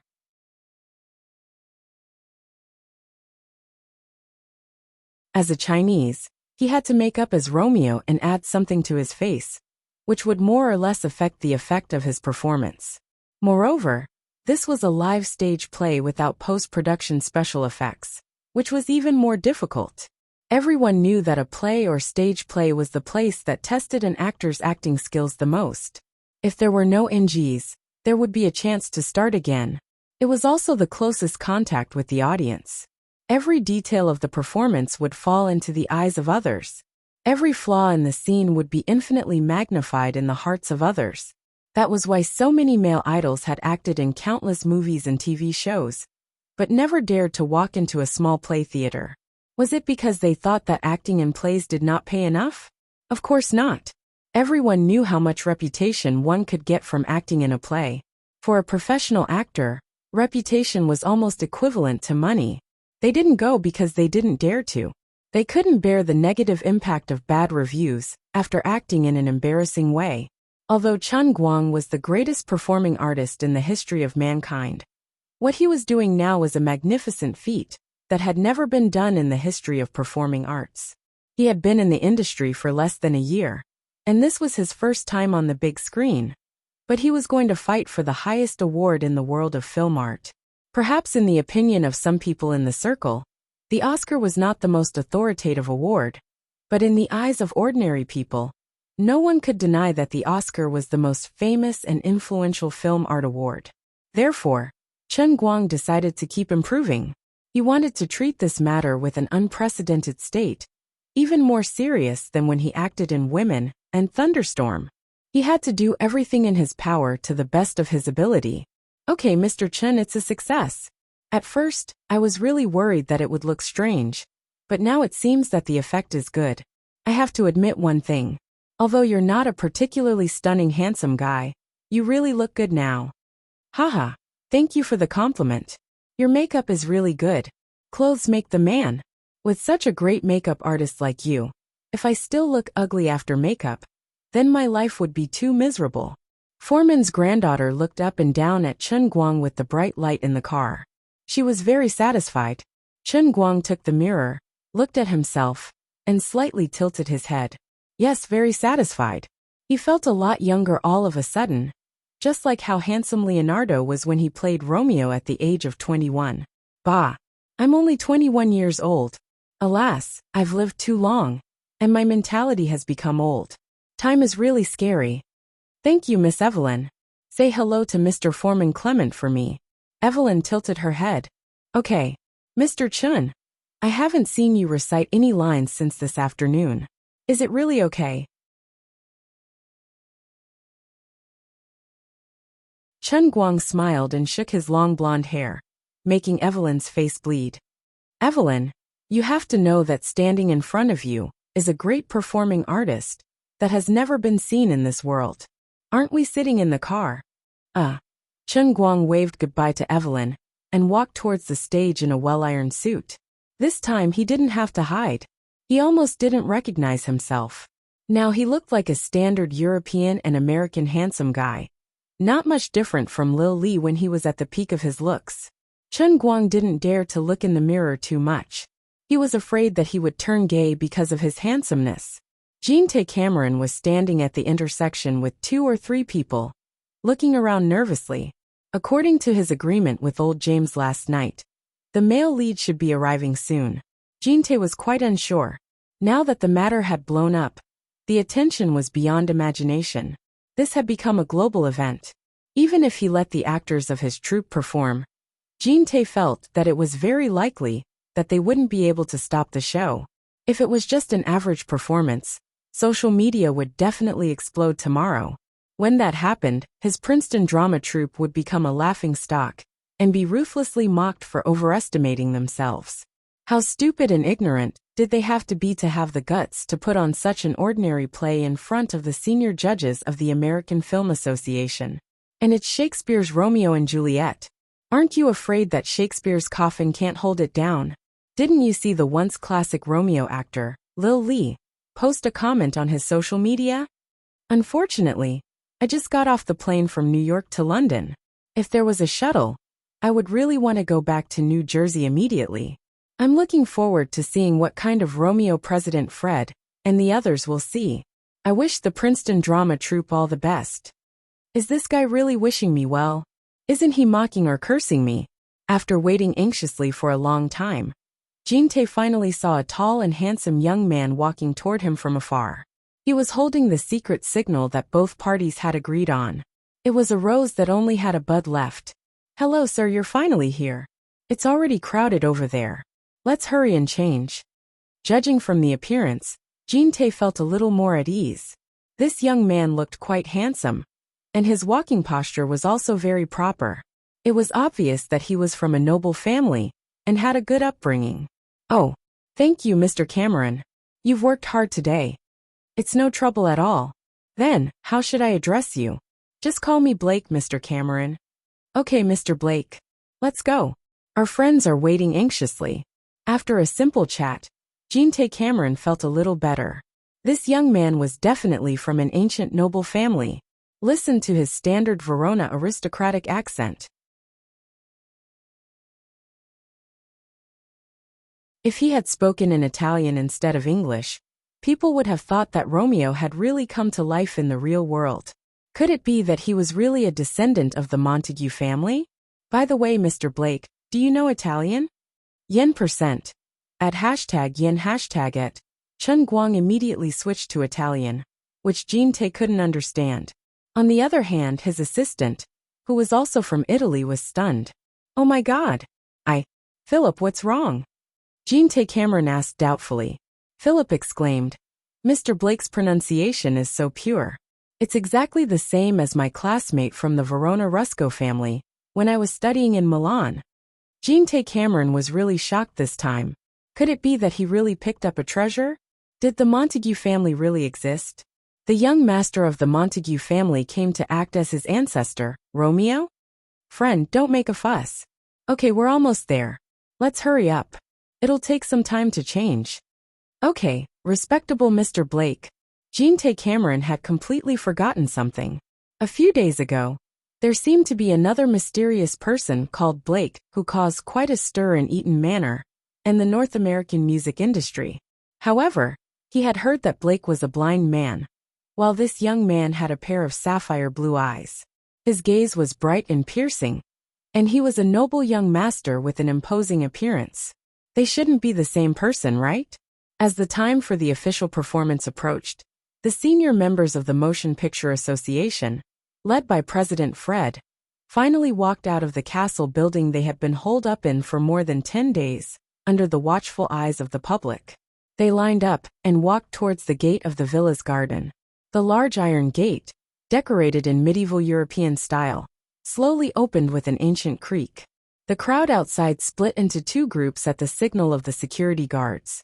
Looking at the 6-meter-wide pure wool carpet that led from the gate of the villa to the gold-rimmed chairs dozens of meters away, Fred only wanted to curse. F***CK. Do you have to make it so formal? Are you guys going to fire 2 more salutes? If you can't put on an earth-shattering performance today, all of us will be embarrassed in front of the whole world tomorrow.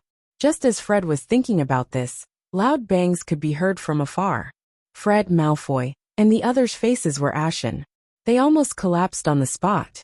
**T, you banana. There really are salutes. 18. Old James and the others also staggered.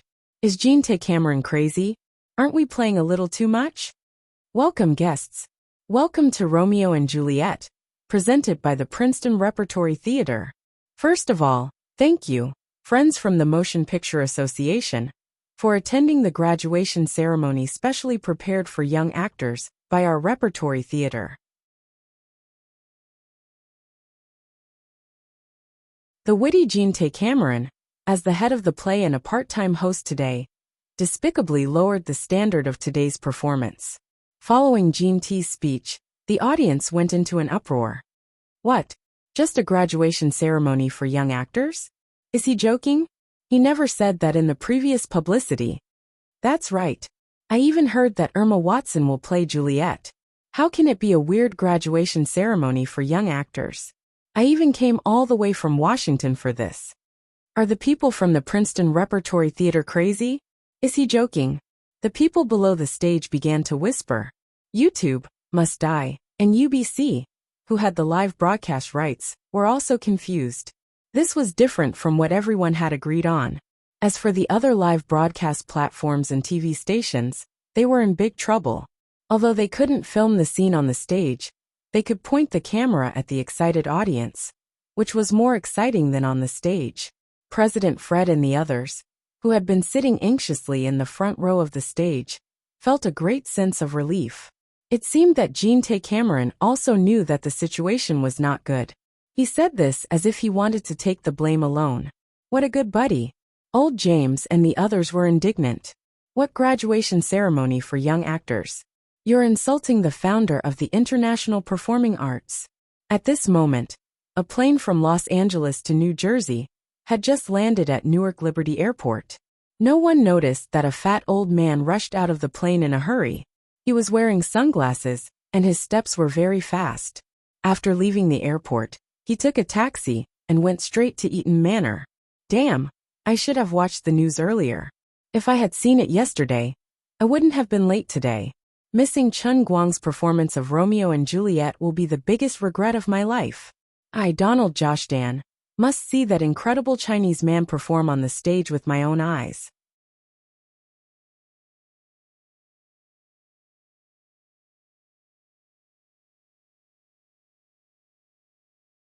Chapter 11:11. At the same time, on the stage at Eaton Manor, the crowd would have been in an uproar if President Fred had not taken the initiative to help him suppress the situation.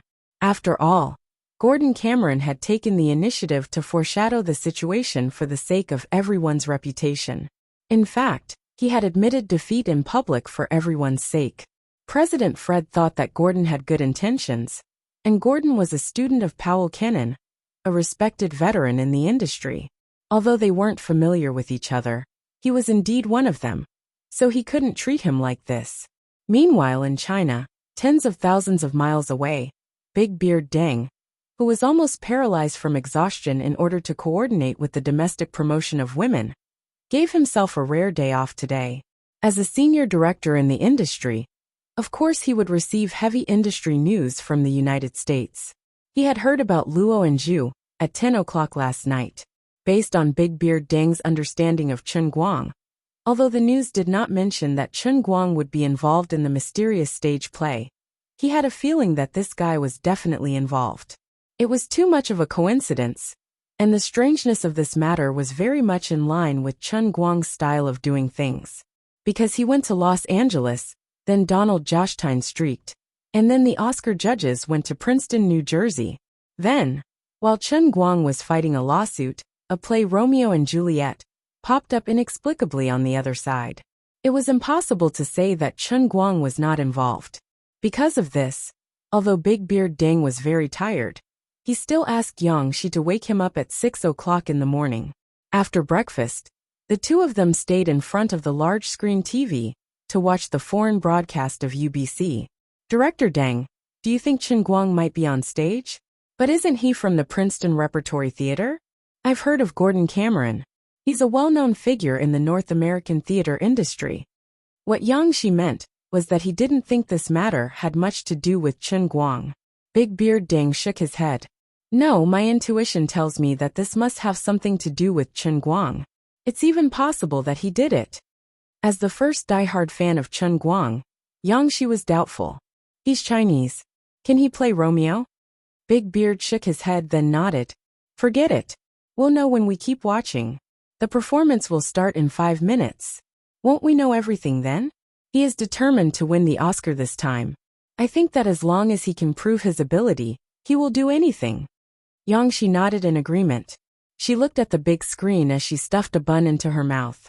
That's possible. His skin color and appearance can't hide his acting skills. On the other side of Yanjing, Jin Shiyue and Jiang Yage had also gotten up early and were watching the TV attentively. The two of them were much more confident than Big Beardy. Jiang Yage gritted her teeth and said, "It must be our dear Romeo." Jin Shiyue nodded. I didn't expect him to come up with this idea. Then we have to thank those old fools for giving us a chance. They are all gathered together. Chen Guang will definitely do something to catch them all. Don't say that, Solomon. It's as if Chen Guang is a bandit. Jiang Yage chuckled. Isn't that right? He looks no different from a bandit. It's like he's going to rob the Oscars. If he wants to rob the Best Actor throne, then he has to rob the brains of those old fools first. Let them personally experience the power of world-class acting. Jin Shiyue said. I hope he succeeds in one go. No, he must succeed in one go. If he fails, it must be the fault of the actress who plays Juliet. She'll drag him down. Jin Shiyue smiled and patted Jiang Yage on the shoulder. You don't even know who is playing Juliet, do you? Who? Irma Watson. No way. How did Chen Guang invite her? It was obvious that Irma wasn't well known among Europeans and Americans, but as a top drama actress and talented young performing artist, who had risen to fame in recent years, Irma had a resounding reputation in the circle. Even in China, she was well known. Jin Shiyue tilted her head and thought for a moment. Solomon, do you think it's difficult for him to attract girls? Jiang Yage was silent for a moment. That's true, but I'm not worried. He's picky now. Irma's acting is good, but it doesn't meet his aesthetic standards. How do you know? He said he likes Chinese girls. Also, if she must have blonde hair and blue eyes, then she must have big waves. That can't be right. He also has requirements for hair. Jiang Yage took a deep breath. Big waves. They have to be read separately. Jin Shiyue. Although Jiang Yage and Jin Shiyue were young, they had become famous earlier. In recent years, They had been to Hollywood more or less several times. They were deeply touched by these Oscar judges who talked about art, but were very arrogant and conceited in their bones. Both of them knew how difficult it was for Chen Guang to become an emperor in acting, but they understood Chen Guang. They knew that he would never give up once he was serious, so they never tried to persuade him. Anyway, they wouldn't be of much help if they followed him. The only thing they could do for him was think of ways to promote women in the country and help him clear his worries. No matter what he did overseas, as long as the domestic base was stable, it wouldn't collapse. In the eyes of Jin Shirui and Jiang Yage, the Oscar was the icing on the cake, but the domestic box office and reputation were the foundation of their career. Of course, the two of them sincerely hoped to help Chen Guang win an Oscar, but they couldn't do it even if they were the most powerful second generation in China. It wasn't like in China.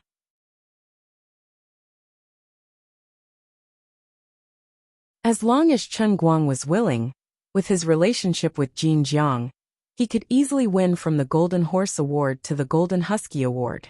However, it wasn't the same overseas, especially for the Oscars. Although they were politically correct playthings that flaunted art, they still had to do some superficial work to convince the public. In addition, their political correctness was the political correctness of the American president, not the political correctness of the Chinese aristocrats.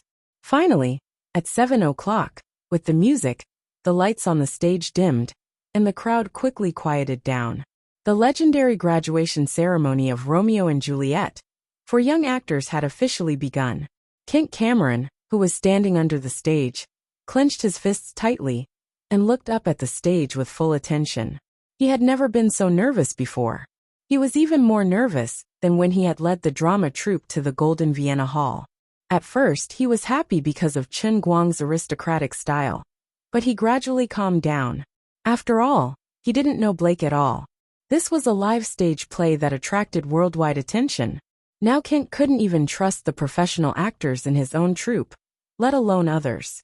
He was a little afraid that the aristocratic young man named Blake would mess it up on the stage. That would be disastrous. With a brief narration, the background of the story in Verona was briefly explained. The scene changed and went directly to the banquet hall where Romeo and Juliet met for the first time. This was a play that everyone was familiar with. Most of the people who came here were also fans of the art of film or drama itself. In order to maintain the pace of the stage play, the story background was particularly brief. The banquet hall, which was decorated in the medieval Italian style, appeared in front of the audience under the gradually brightening lights. When the bright lights reached their peak, the originally still people on the stage moved in an instant. The change from extreme silence to liveliness took less than a second. The quiet stage instantly turned into a bustling aristocratic ball. In the lively ball, the aristocratic guests dressed in luxurious clothes came and went, sometimes whispering to each other. Sometimes brave young men would send invitations to beautiful aristocratic ladies, and then they would dance together on the dance floor. Many of the audience could not help but frown slightly. Although the actors on the stage performed very professionally, the purely digital background, coupled with the actors' slightly stiff and rigid performance, still cast a layer of haze over this classic stage play. Of all the actors on stage so far, probably only Irma, who played the role of Juliet, performed well. Her every frown and smile revealed a sense of spirituality. As for the others, they were far from being able to perform well. This was a qualified performance, but it was not worthy of today's fame and occasion. Out of etiquette, people did not whisper to each other, but if there was no change, the scene would quickly deteriorate. King Cameron really wanted to dig a hole and hide in it. He knew that his troupe members had tried their best.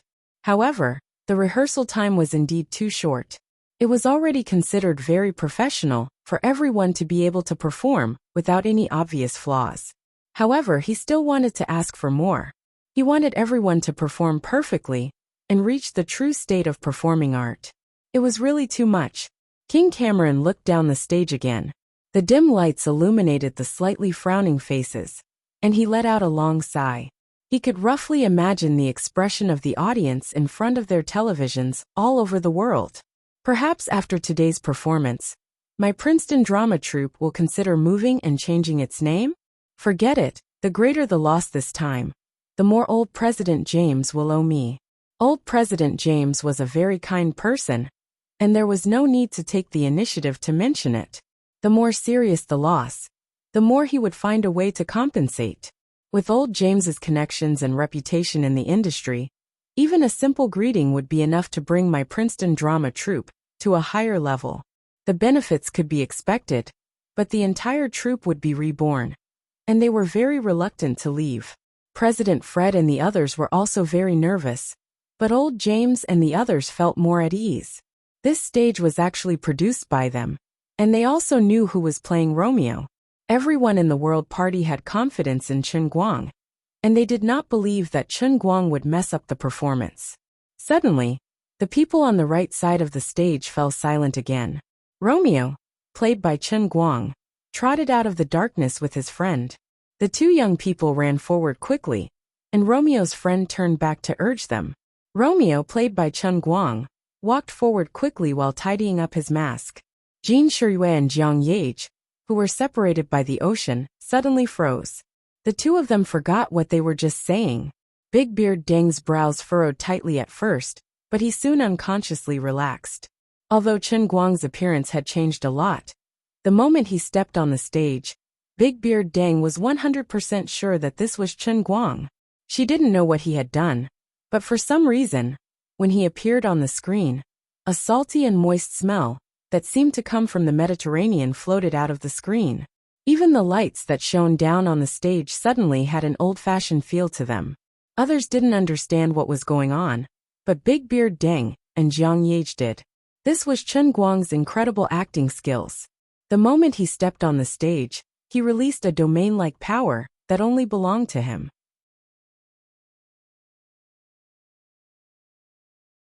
His stage, the audience below the stage, and even the live audience in front of the TV were all enveloped in his domain-like power. He was really serious. Not only Big Beard Jin Shiyue and Jiang Yage in front of the TV, but other actors, members of the drama troupe, members of the Oscar committee, staff of the major live broadcasting platforms and TV stations, as well as ordinary audiences, had a more profound and unique feeling. A moment ago, they were still frowning with anger on their faces. But the moment Chen Guang stepped on the stage, inexplicably, the expressions on their faces slowly relaxed. It was not a simple knowing smile, but a sudden state of complete relaxation. They looked like they had been sprayed with a hypnotic spray, but they didn't realize it at all. In an instant, their minds were completely blank. At this moment, the banquet hall on the right side of the stage, which was completely frozen under the lights, suddenly moved again. This was a little earlier than the time they had arranged for the rehearsal.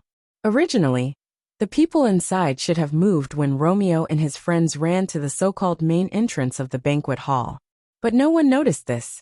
Even the chief director in charge of the rehearsal stood at the side of the stage in a daze. Irma and the other actors couldn't be blamed for this. At this moment, they had even forgotten who they were and that they were acting. They had even forgotten their names and identities. They had become real Italian nobles living in Verona. Juliette Capulet sat in the corner of the banquet hall. Although she was always the focus of the crowd's attention, she always seemed absent-minded. Juliette thought to herself, how boring. Today's banquet is really boring. They are all hypocritical and childish people. Their hypocritical noble etiquette can't hide their arrogance and rudeness at all. I hate the way these people look at me. Their pale faces and weak steps betray their bodies that have been hollowed out by beauty. God knows if they secretly implemented the damned first night rites on the civilian girls in their territory. None of them are good people.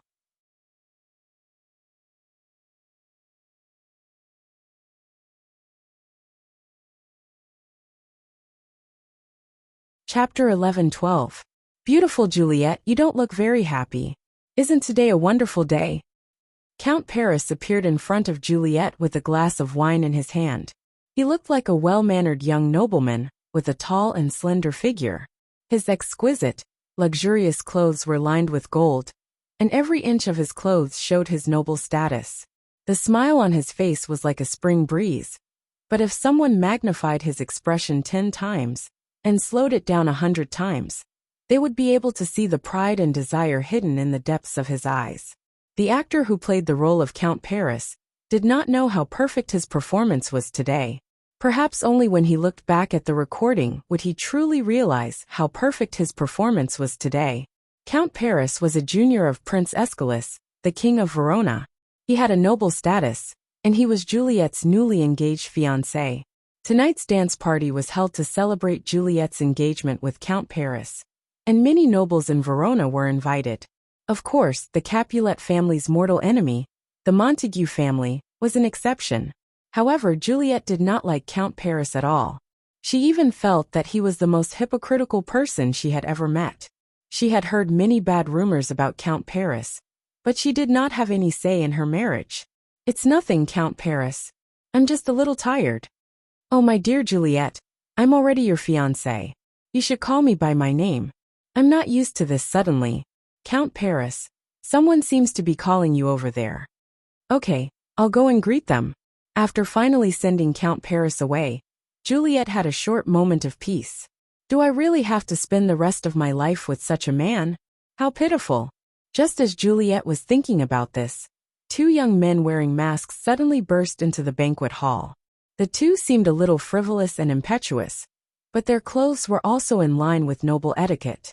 She did not know which family they were from. However, this was not important. They were unimportant people, Juliet thought. Romeo and his friend wandered aimlessly through the crowd, whispering to each other. "Romeo, forget about Rosalyn. Look at all the lively and cute girls in this banquet hall. Every one of them suits you better than Rosalyn." Romeo's friend advised him. "Impossible. You have no idea how perfect Rosalyn is.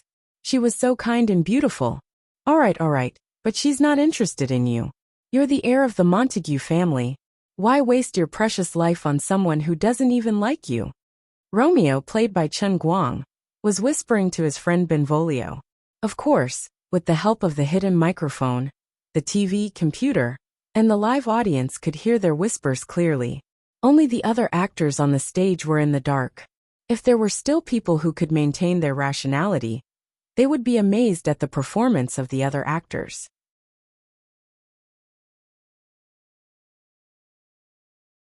It was impossible not to hear Romeo and his friend chatting, but they did not show any flaws on the stage. Their performance was perfect and impeccable. In fact, no one knew that the actors on the stage did not even know that they were acting. They also could not hear the whispers of Romeo and Benvolio that everyone else could hear.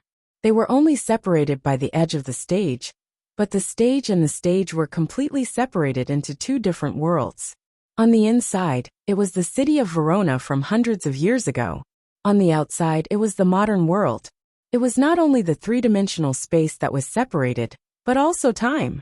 Finally, as the lights in the banquet hall in the first scene dimmed, Romeo and Juliet reluctantly said goodbye. The 2 young people who met for the first time quickly fell into the river of love. They almost turned back after every step, and when they waved goodbye, their hearts felt like it was being cut by a knife. It was unknown whether it was Chen Guang and Irma, or the real Romeo and Juliet standing on the stage. The 2 of them vividly portrayed the feeling of missing each other to the point that they couldn't breathe, even though they were facing each other. When the stage fell into complete darkness, the TV, computer, live audience, and the Oscar judges suddenly woke up. The first scene was over? What just happened? No, nothing happened just now. We only watched the first scene of Romeo and Juliet. But why did it feel like our time was stolen? Looking around the world, there were about 100 million people watching this scene at the same time. Almost all of them took a deep breath, and the same thought appeared in their minds. Were we watching a stage play just now? But I clearly felt like I had returned to medieval Italy, and I even stood in the banquet hall where Romeo and Juliet met. It seemed like we had also become a part of this play. Maybe we were a bystander, or maybe we were an insignificant character in the banquet hall, or maybe we were just a fairy floating in the air, and an invisible god, watching this pair of doomed acquaintances. Everyone's personality and life experience were different, And everyone had a different sense of existence when watching this stage play. For example, professional actors like Big Beard Deng and Jean Jiang, or Liz, or William Jones and Ben Affleck, who were hiding in the crowd under the stage. What appeared in their minds was an entire stage, an entire world. They were the incarnations of invisible gods. They could see the existence of this world, as if it was within their reach, but they had forgotten their own reality. For ordinary art lovers, what appeared in their minds was the scene in front of them, and they became bystanders who had no sense of existence, but still stood on the stage. Even the flickering candlelight would leave an imprint in their eyes and minds. As for ordinary people, they even had feelings of resistance at first. After all, the stage play was relatively small, and the performance was Romeo and Juliet, that they had heard so many times before. At first, they thought this was a boring program that would make people sleepy, but in the end they did not change the channel. Instead, they unconsciously followed their emotions and the people in the play into the play. But what was particularly strange was that even though everyone knew that these two people were destined to end tragically, they did not realize this at all. They forgot time, forgot the story, forgot the ending, and forgot the inevitable tragedy in the fate of these two young people. Now, when the first act finally ended, they suddenly came to a realization, and their minds began to recall the countless details on the stage just now. Those who knew performing arts, such as Liz, who was far away in London, and President Fred, who was sitting under the stage, were all terrified when they thought about it. They did not understand why, and even more did not understand how Romeo did it. It was as if the moment Romeo appeared on the stage play had completely sublimated. Every actor on the stage became full of spirituality. Every little gesture, every expression, every line, and tone of voice became impeccable. What was even more difficult to understand was that even the stage scenery and props became more real. No, even the virtual background played on the digital screen, now that they thought about it, was directly playing the background of the musical version of Paris, France in the year 2000. But just a minute ago, they clearly saw the infinitely real scene with the naked eye. What the hell is going on? Are our consciousnesses confused? Or are we really pulled into the world of the play? Chen Guang's world-class acting, the more knowledgeable people were, the deeper they fell into it. Whether it was the live audience, or the live broadcast audience in front of the TV, they all fell into it. As for those who did not understand, they could only say that they did not understand. But they could only say that they did not understand. Although they did not know how to describe it. In any case, it was very amazing. Anyway, at that time, they could not remember anything. But one thing was for sure. Before Romeo appeared on the stage, everything on the stage looked very sloppy, even rough. But as soon as he appeared on the stage, everything in the play seemed to come to life, and everything in the play seemed to have a fresh life. So, the one who brought this change could only be that Romeo. Who the hell was he? Why had they never heard of such a great actor in the Princeton drama troupe before? This kind of character should have been famous long ago, but no one had any impression of him.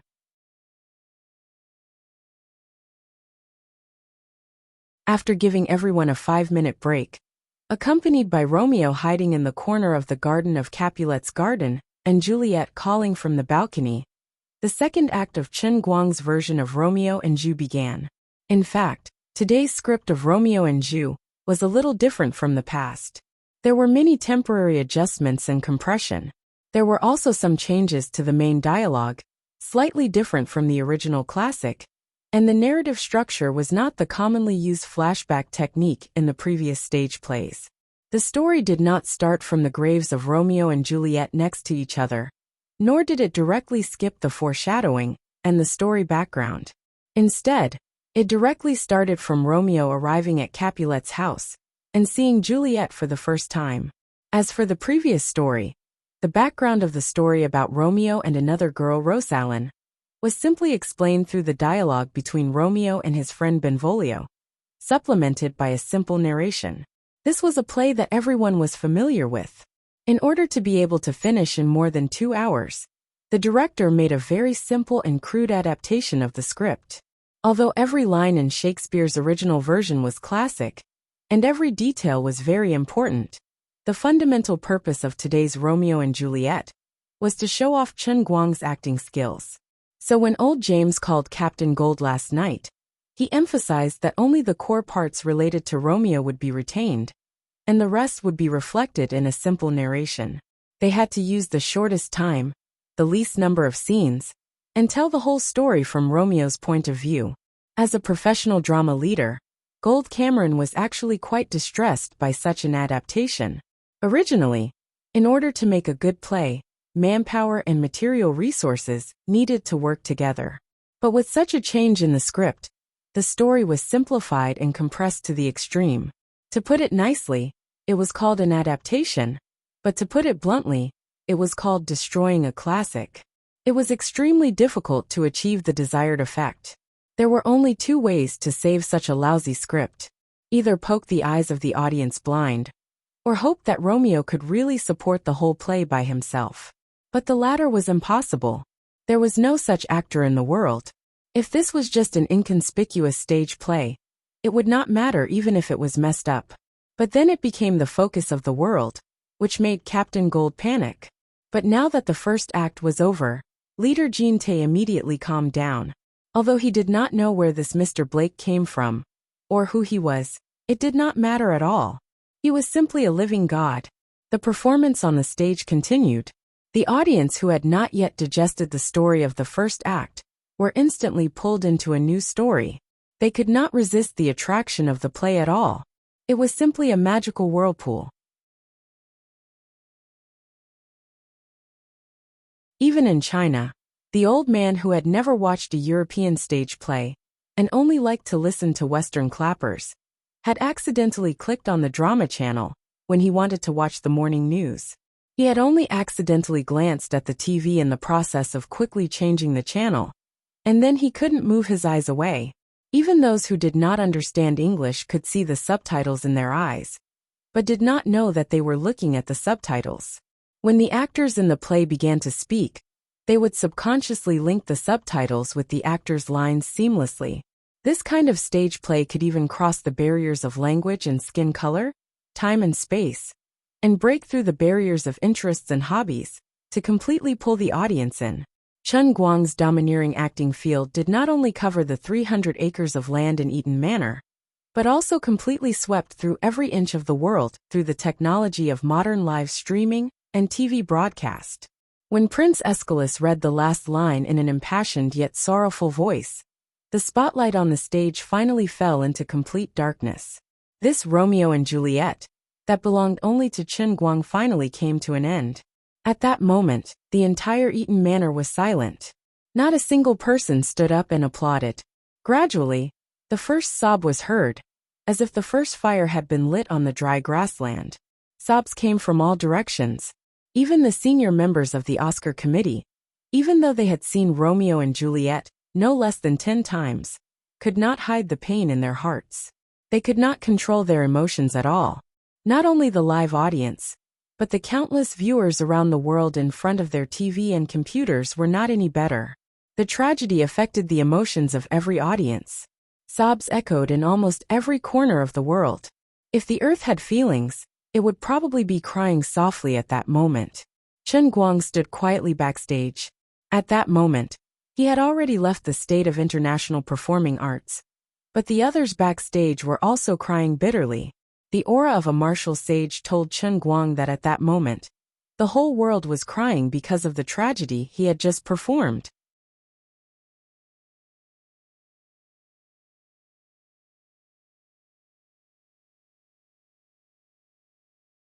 Chapter 11:13.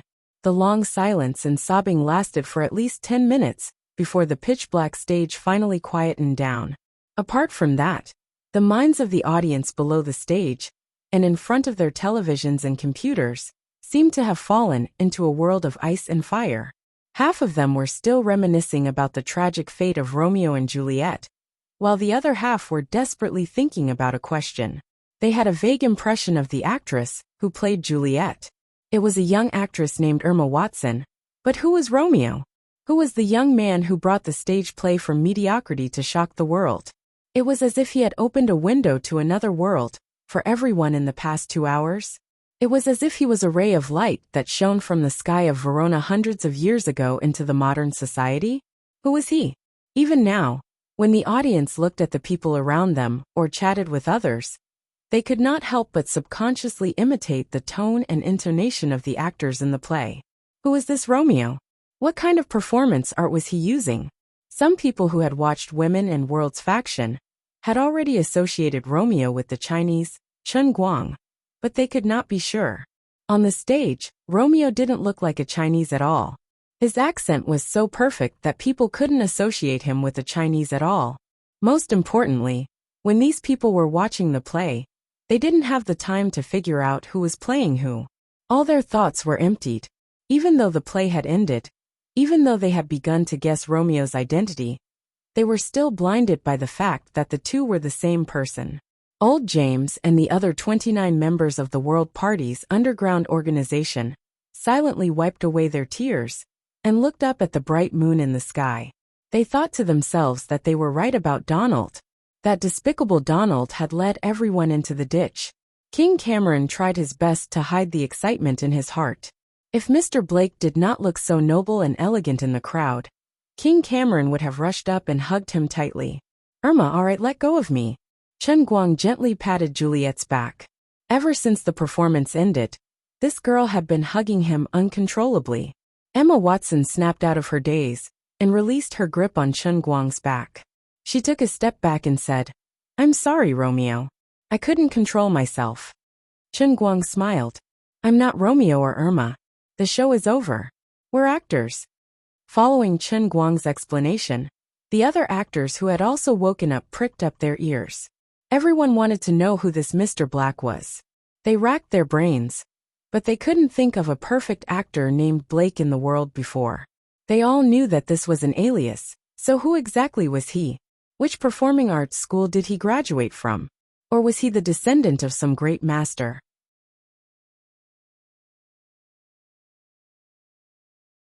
Could it be that he was really the descendant of the Montague family from Verona that Philip's assistant had mentioned?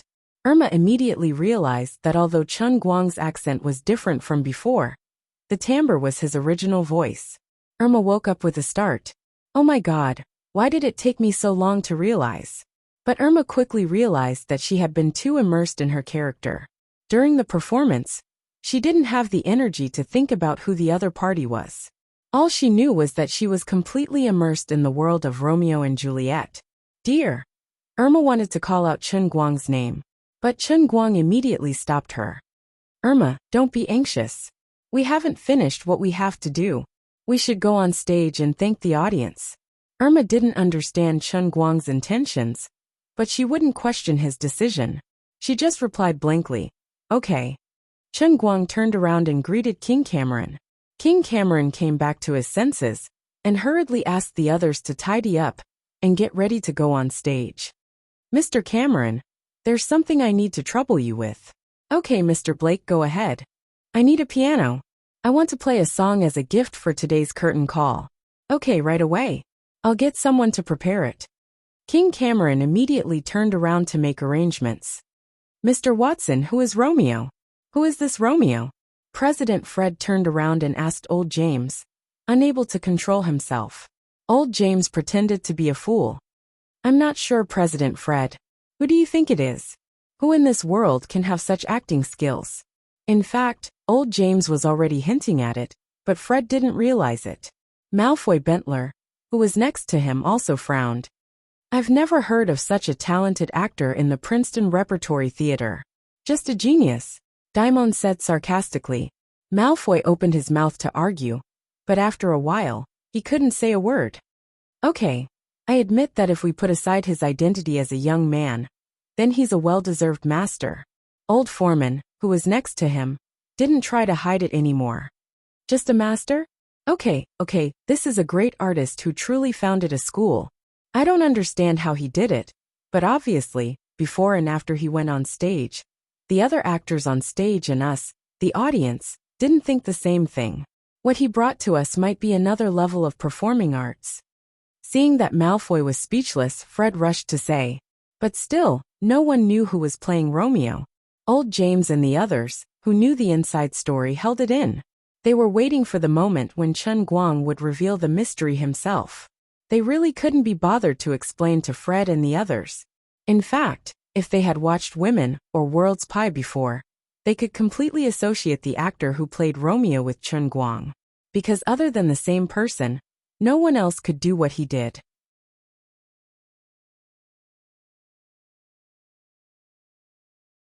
Lights finally appeared on the stage again, and a group of main cast members slowly stood on the front stage. Chen Guang, who was dressed as Romeo, stood in the middle of the crowd. On his left was Irma, and on his right was the director. The pitiful Captain Gold originally wanted to come over and rub his face with them, but he was busy moving the piano with a few staff members. Thank you, everyone. Thank you for coming to Eaton Manor today. Thank you for enjoying Romeo and Juliet from the Princeton Repertory Theater. The director stood on the front stage and spoke passionately. He was about to give a long speech, but was quickly interrupted. Even Irma, who was next to him, didn't get a chance to speak. The audience below the stage had already gone crazy, and everyone was shouting Romeo. Even the staff in charge of the live broadcast and the lighting learned from the others. They stood up and shouted as if they wanted to see the world in chaos. Some people were simply shouting Romeo's name, while others were asking who he was. Some were even asking if he was Chen Guang. The director had no choice. He first looked at Irma apologetically, and then turned to Chen Guang. Mr. Blake, everyone wants to hear your speech. Below the stage, Brosnan, who was sitting next to Malfoy, suddenly screamed. Brosnan, what's wrong? Malfoy, did you forget? The mysterious man who conquered everyone with his incredible playing skills and unparalleled creativity in my coffee shop the day before yesterday is also called Blake. Brosnan, but I remember you saying that he's blind with black pupils and black hair. Brosnan was stunned. I think so. While the two were chatting, Chen Guang waved his hand without saying a word. The crowd around him parted to the sides, revealing the piano that Captain Gold had just brought over. Brosnan's eyes widened. Damn it! Malfoy, isn't that the Pearl of Mississippi that you put in the castle? Malfoy Bentler stood up agitatedly. Oh my God! My beloved baby, how could they? Old James and Old Foreman pressed down on Malfoy's shoulders, one on the left and one on the right. In fact, they had secretly given the key to the castle's side door to Commander Gold, but they didn't expect Gold to be so bold as to bring out Malfoy's precious baby. Don't worry, Malfoy. You won't break it. But, Brosnan spoke again. Malfoy, something's wrong. I suspect that this Blake is the Blake I met the day before yesterday. Malfoy Bentler calmed down a little. It can't be right? On the stage, Chen Guang had already shaken his clothes and slowly sat down in front of the piano. He first talked to himself, but also seemed to be talking to the others. Many people have asked me who I am. Before I answer your questions, I'll first present you with a song that I've never played before. Consider it a thank you gift for coming tonight, or waiting in front of the TV to support me. In order to maximize the effect of tonight's performance, Chen Guang did everything he could. The more people wanted to know the answer, the more he hid it. Perhaps many TV stations that had been forcefully delayed hated him to death. Now that he did not end the live broadcast, whether it was UBC or other TV stations with secondary authorization, they would not change the program. He suppressed the emotions of all the audience, and then he would reveal the answer after he finished playing this song. Chen Guang had had enough of the slow scheming with the stubborn old fools of the Oscars. The 2-year deadline was getting closer and closer. Every day he wasted would mean a smaller chance of survival. If possible, he even wanted to let the dust settle tonight. Although it was very difficult, he worked hard in this direction. Everything he did was to increase his chances of success, even if it was just the slightest. If I were a singer, the audience would be the ordinary judges, and the stubborn old fools of the Oscars would be the guest judges. Then, I really want to use 1900 Wavy Etude to make the whole world turn around for me. This is a classic that has never appeared in the world. It could even be said that in the world of Pianist on the Sea, 1900's talent in composition was fully embodied, but it had never appeared in the movie let alone in reality. It was 1900 sitting alone in the hall on a stormy night. He seemed to be playing it casually, but in fact, he was playing an extremely exquisite piece of music. It was the embodiment of 1900's talent in the world that only belonged to him. Everyone, please listen to 1900 Wavy Etude, Chen Guang said in a very calm tone, and then his fingers moved.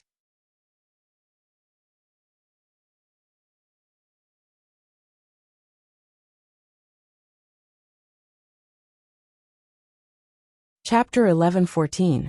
Brosnan and Malfoy, two famous musicians, were at a loss. 1900 Wave Etude? What's that? Have you heard of it, Brosnan? No, I've never heard of it. Malfoy was at a loss. Is it because we're too ignorant? On such an occasion, under the eyes of the whole world, if he really wanted to express his gratitude, shouldn't he play a famous song that everyone was familiar with? But why haven't we heard of it? Brosnan's feeling became more and more obvious. Extraordinary people always do extraordinary things. We're not in a good enough state to understand.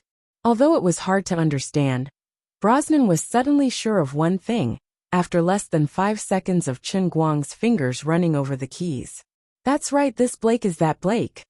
Malfoy, I'm sure that Blake, who plays Romeo, is the blind man who conquered all of us the day before yesterday. I suspected that he was too good at pretending to be blind that day. But if he has such acting skills, then it's not surprising.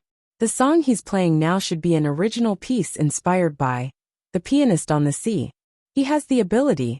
If it weren't for the fact that he has so few works, I would even compare him to Tchaikovsky. Hearing that, Malfoy Bentler fell silent, which was rare for him. As proud and arrogant as he was, he had never been so thoroughly convinced by someone. However, he couldn't find any reason to doubt Blake. If both Blake were equally black, Malfoy Bentler could only admire him from the bottom of his heart. His acting skills, which were so perfect that they transcended time and space, and his amazing performance in Brosnan's cafe the day before yesterday. These two incredible talents were so favored by God to be combined in one person. Everyone had adapted the same song, and he had even combined the efforts of dozens of people from Bentler's studio and Brosnan's music academy. But he had completely lost to this guy named Blake. The difference between the two was not just a little bit, but the difference between the light of a grain of rice and the brilliance of the sun and the moon. Just as Malfoy Bentler was feeling indignant yet submissive, Chen Guang's performance finally skipped the simple warm-up and cut to the chase. The notes that were like a torrential storm assaulted one's face. It was so sudden that it didn't give anyone any time to prepare themselves mentally. A second ago, it was as tranquil and soothing as the blue Danube River. But in the next moment, it had become an oncoming sea. The waves were turbulent, and the waves soared into the sky. At a glance, one could not see the end, only the endless rise and fall of the deep sea. The storm came head-on. Although they could only hear the sound of the zither in their ears, and look up at the bright moon and sparse stars in the sky, they felt as if they could feel the dripping of water on their faces. They could even smell the dampness of the sea.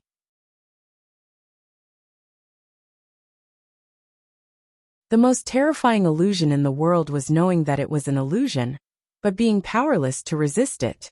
It was the same with the Romeo and Juliet, just now, and it was the same with the Wavy Etude 1900 now. It might have been better for others, but for people like Brosnan and Malfoy Bentler, it was a great torment, but it was also a great happiness. Because the two of them had life experience, they understood movies, and they understood music. As a result, they were deeply immersed in the play, and the feelings they felt when they listened to the zither music became even deeper. 10 minutes ago, they were still deeply immersed in the sad story of the young couple, and their hearts ached so much that they couldn't breathe. 10 minutes later, they were dragged into the waves of the sea by a barbaric and domineering force. All of this happened so suddenly, and it was tough and fierce. What they heard in their ears was music, but the musical notes formed one after another seemingly substantial picture. Through the zither music, they seemed to feel the incomparably broad mind of the performer and composer.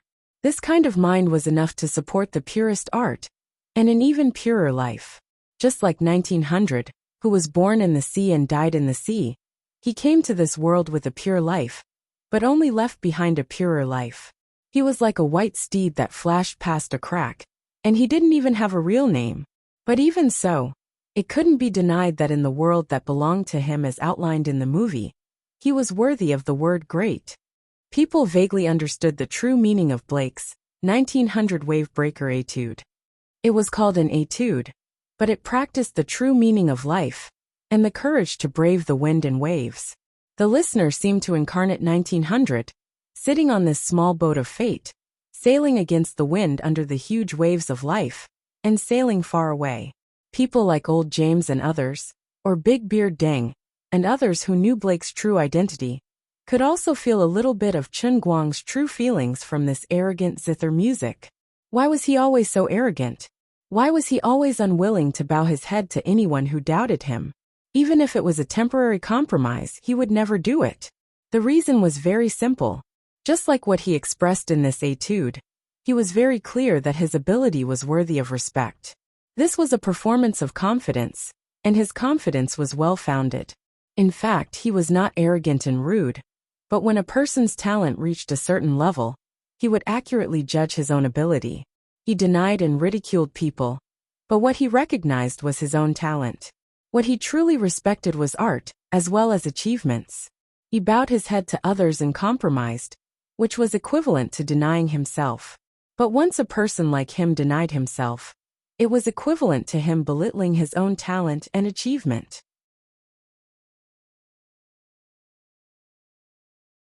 Perhaps it would affect the state of mind that he had to reach, or even surpass the peak in a certain field.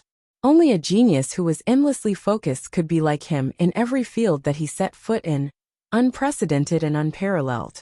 The reason why he could conquer every field that he wanted to conquer was because he had such a perfect and confident heart. He was a very complicated person. Those who had interacted with Chen Guang many times knew that although he was not refined and courteous, he definitely respected the old and loved the young. In the beginning, he had such a strong opinion of the Oscar committee, and his relationship with them was so strained. But after Irma pulled some strings, he did not show any arrogance when he saw old James, but instead, he politely called him Mr. Watson. Another example was the time when he was targeted by the big shots in the North American film industry, at the premiere of Women. If it wasn't for the divine weapon that fell from the sky, his premiere would have been completely ruined. But so far, he had never spoken ill of anyone in public.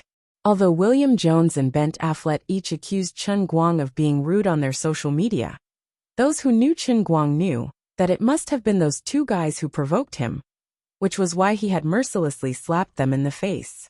All these signs showed that the real-life Chen Guang was not like ordinary celebrities who pretended to be approachable and not forget their original intentions despite being in a high position. Whether he was rich or poor, he really did not change. To achieve this was easy to say, but extremely difficult to do. Only the true detachment from his bones could support his personality of not blaming others when he was lonely, and not being arrogant when he was glorious. But when it came to his professional field, well, even though he had a lot of professional fields, let's call it Chen Guang's field for now. In short, when it came to matters involving Chen Guang's field, he changed from a good boy who respected the old and loved the young to a madman who despised the authority of the world. In the past, Jin Shiyue and Jiang Yage thought that Chen Guang was quite schizophrenic, and sometimes they even wondered if they should find him a psychiatrist.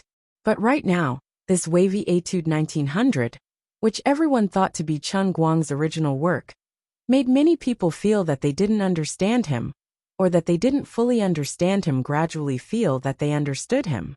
If Chen Guang, who was playing the piano and pretending to be pretentious, knew that his behavior today had left such an impression on people, he would probably laugh his head off. You really think too highly of me, my friends, you really detoxify me. I don't need such a state of mind. I'm basically a master who was forced to learn all kinds of things through force feeding. That's right, I'm actually schizophrenic.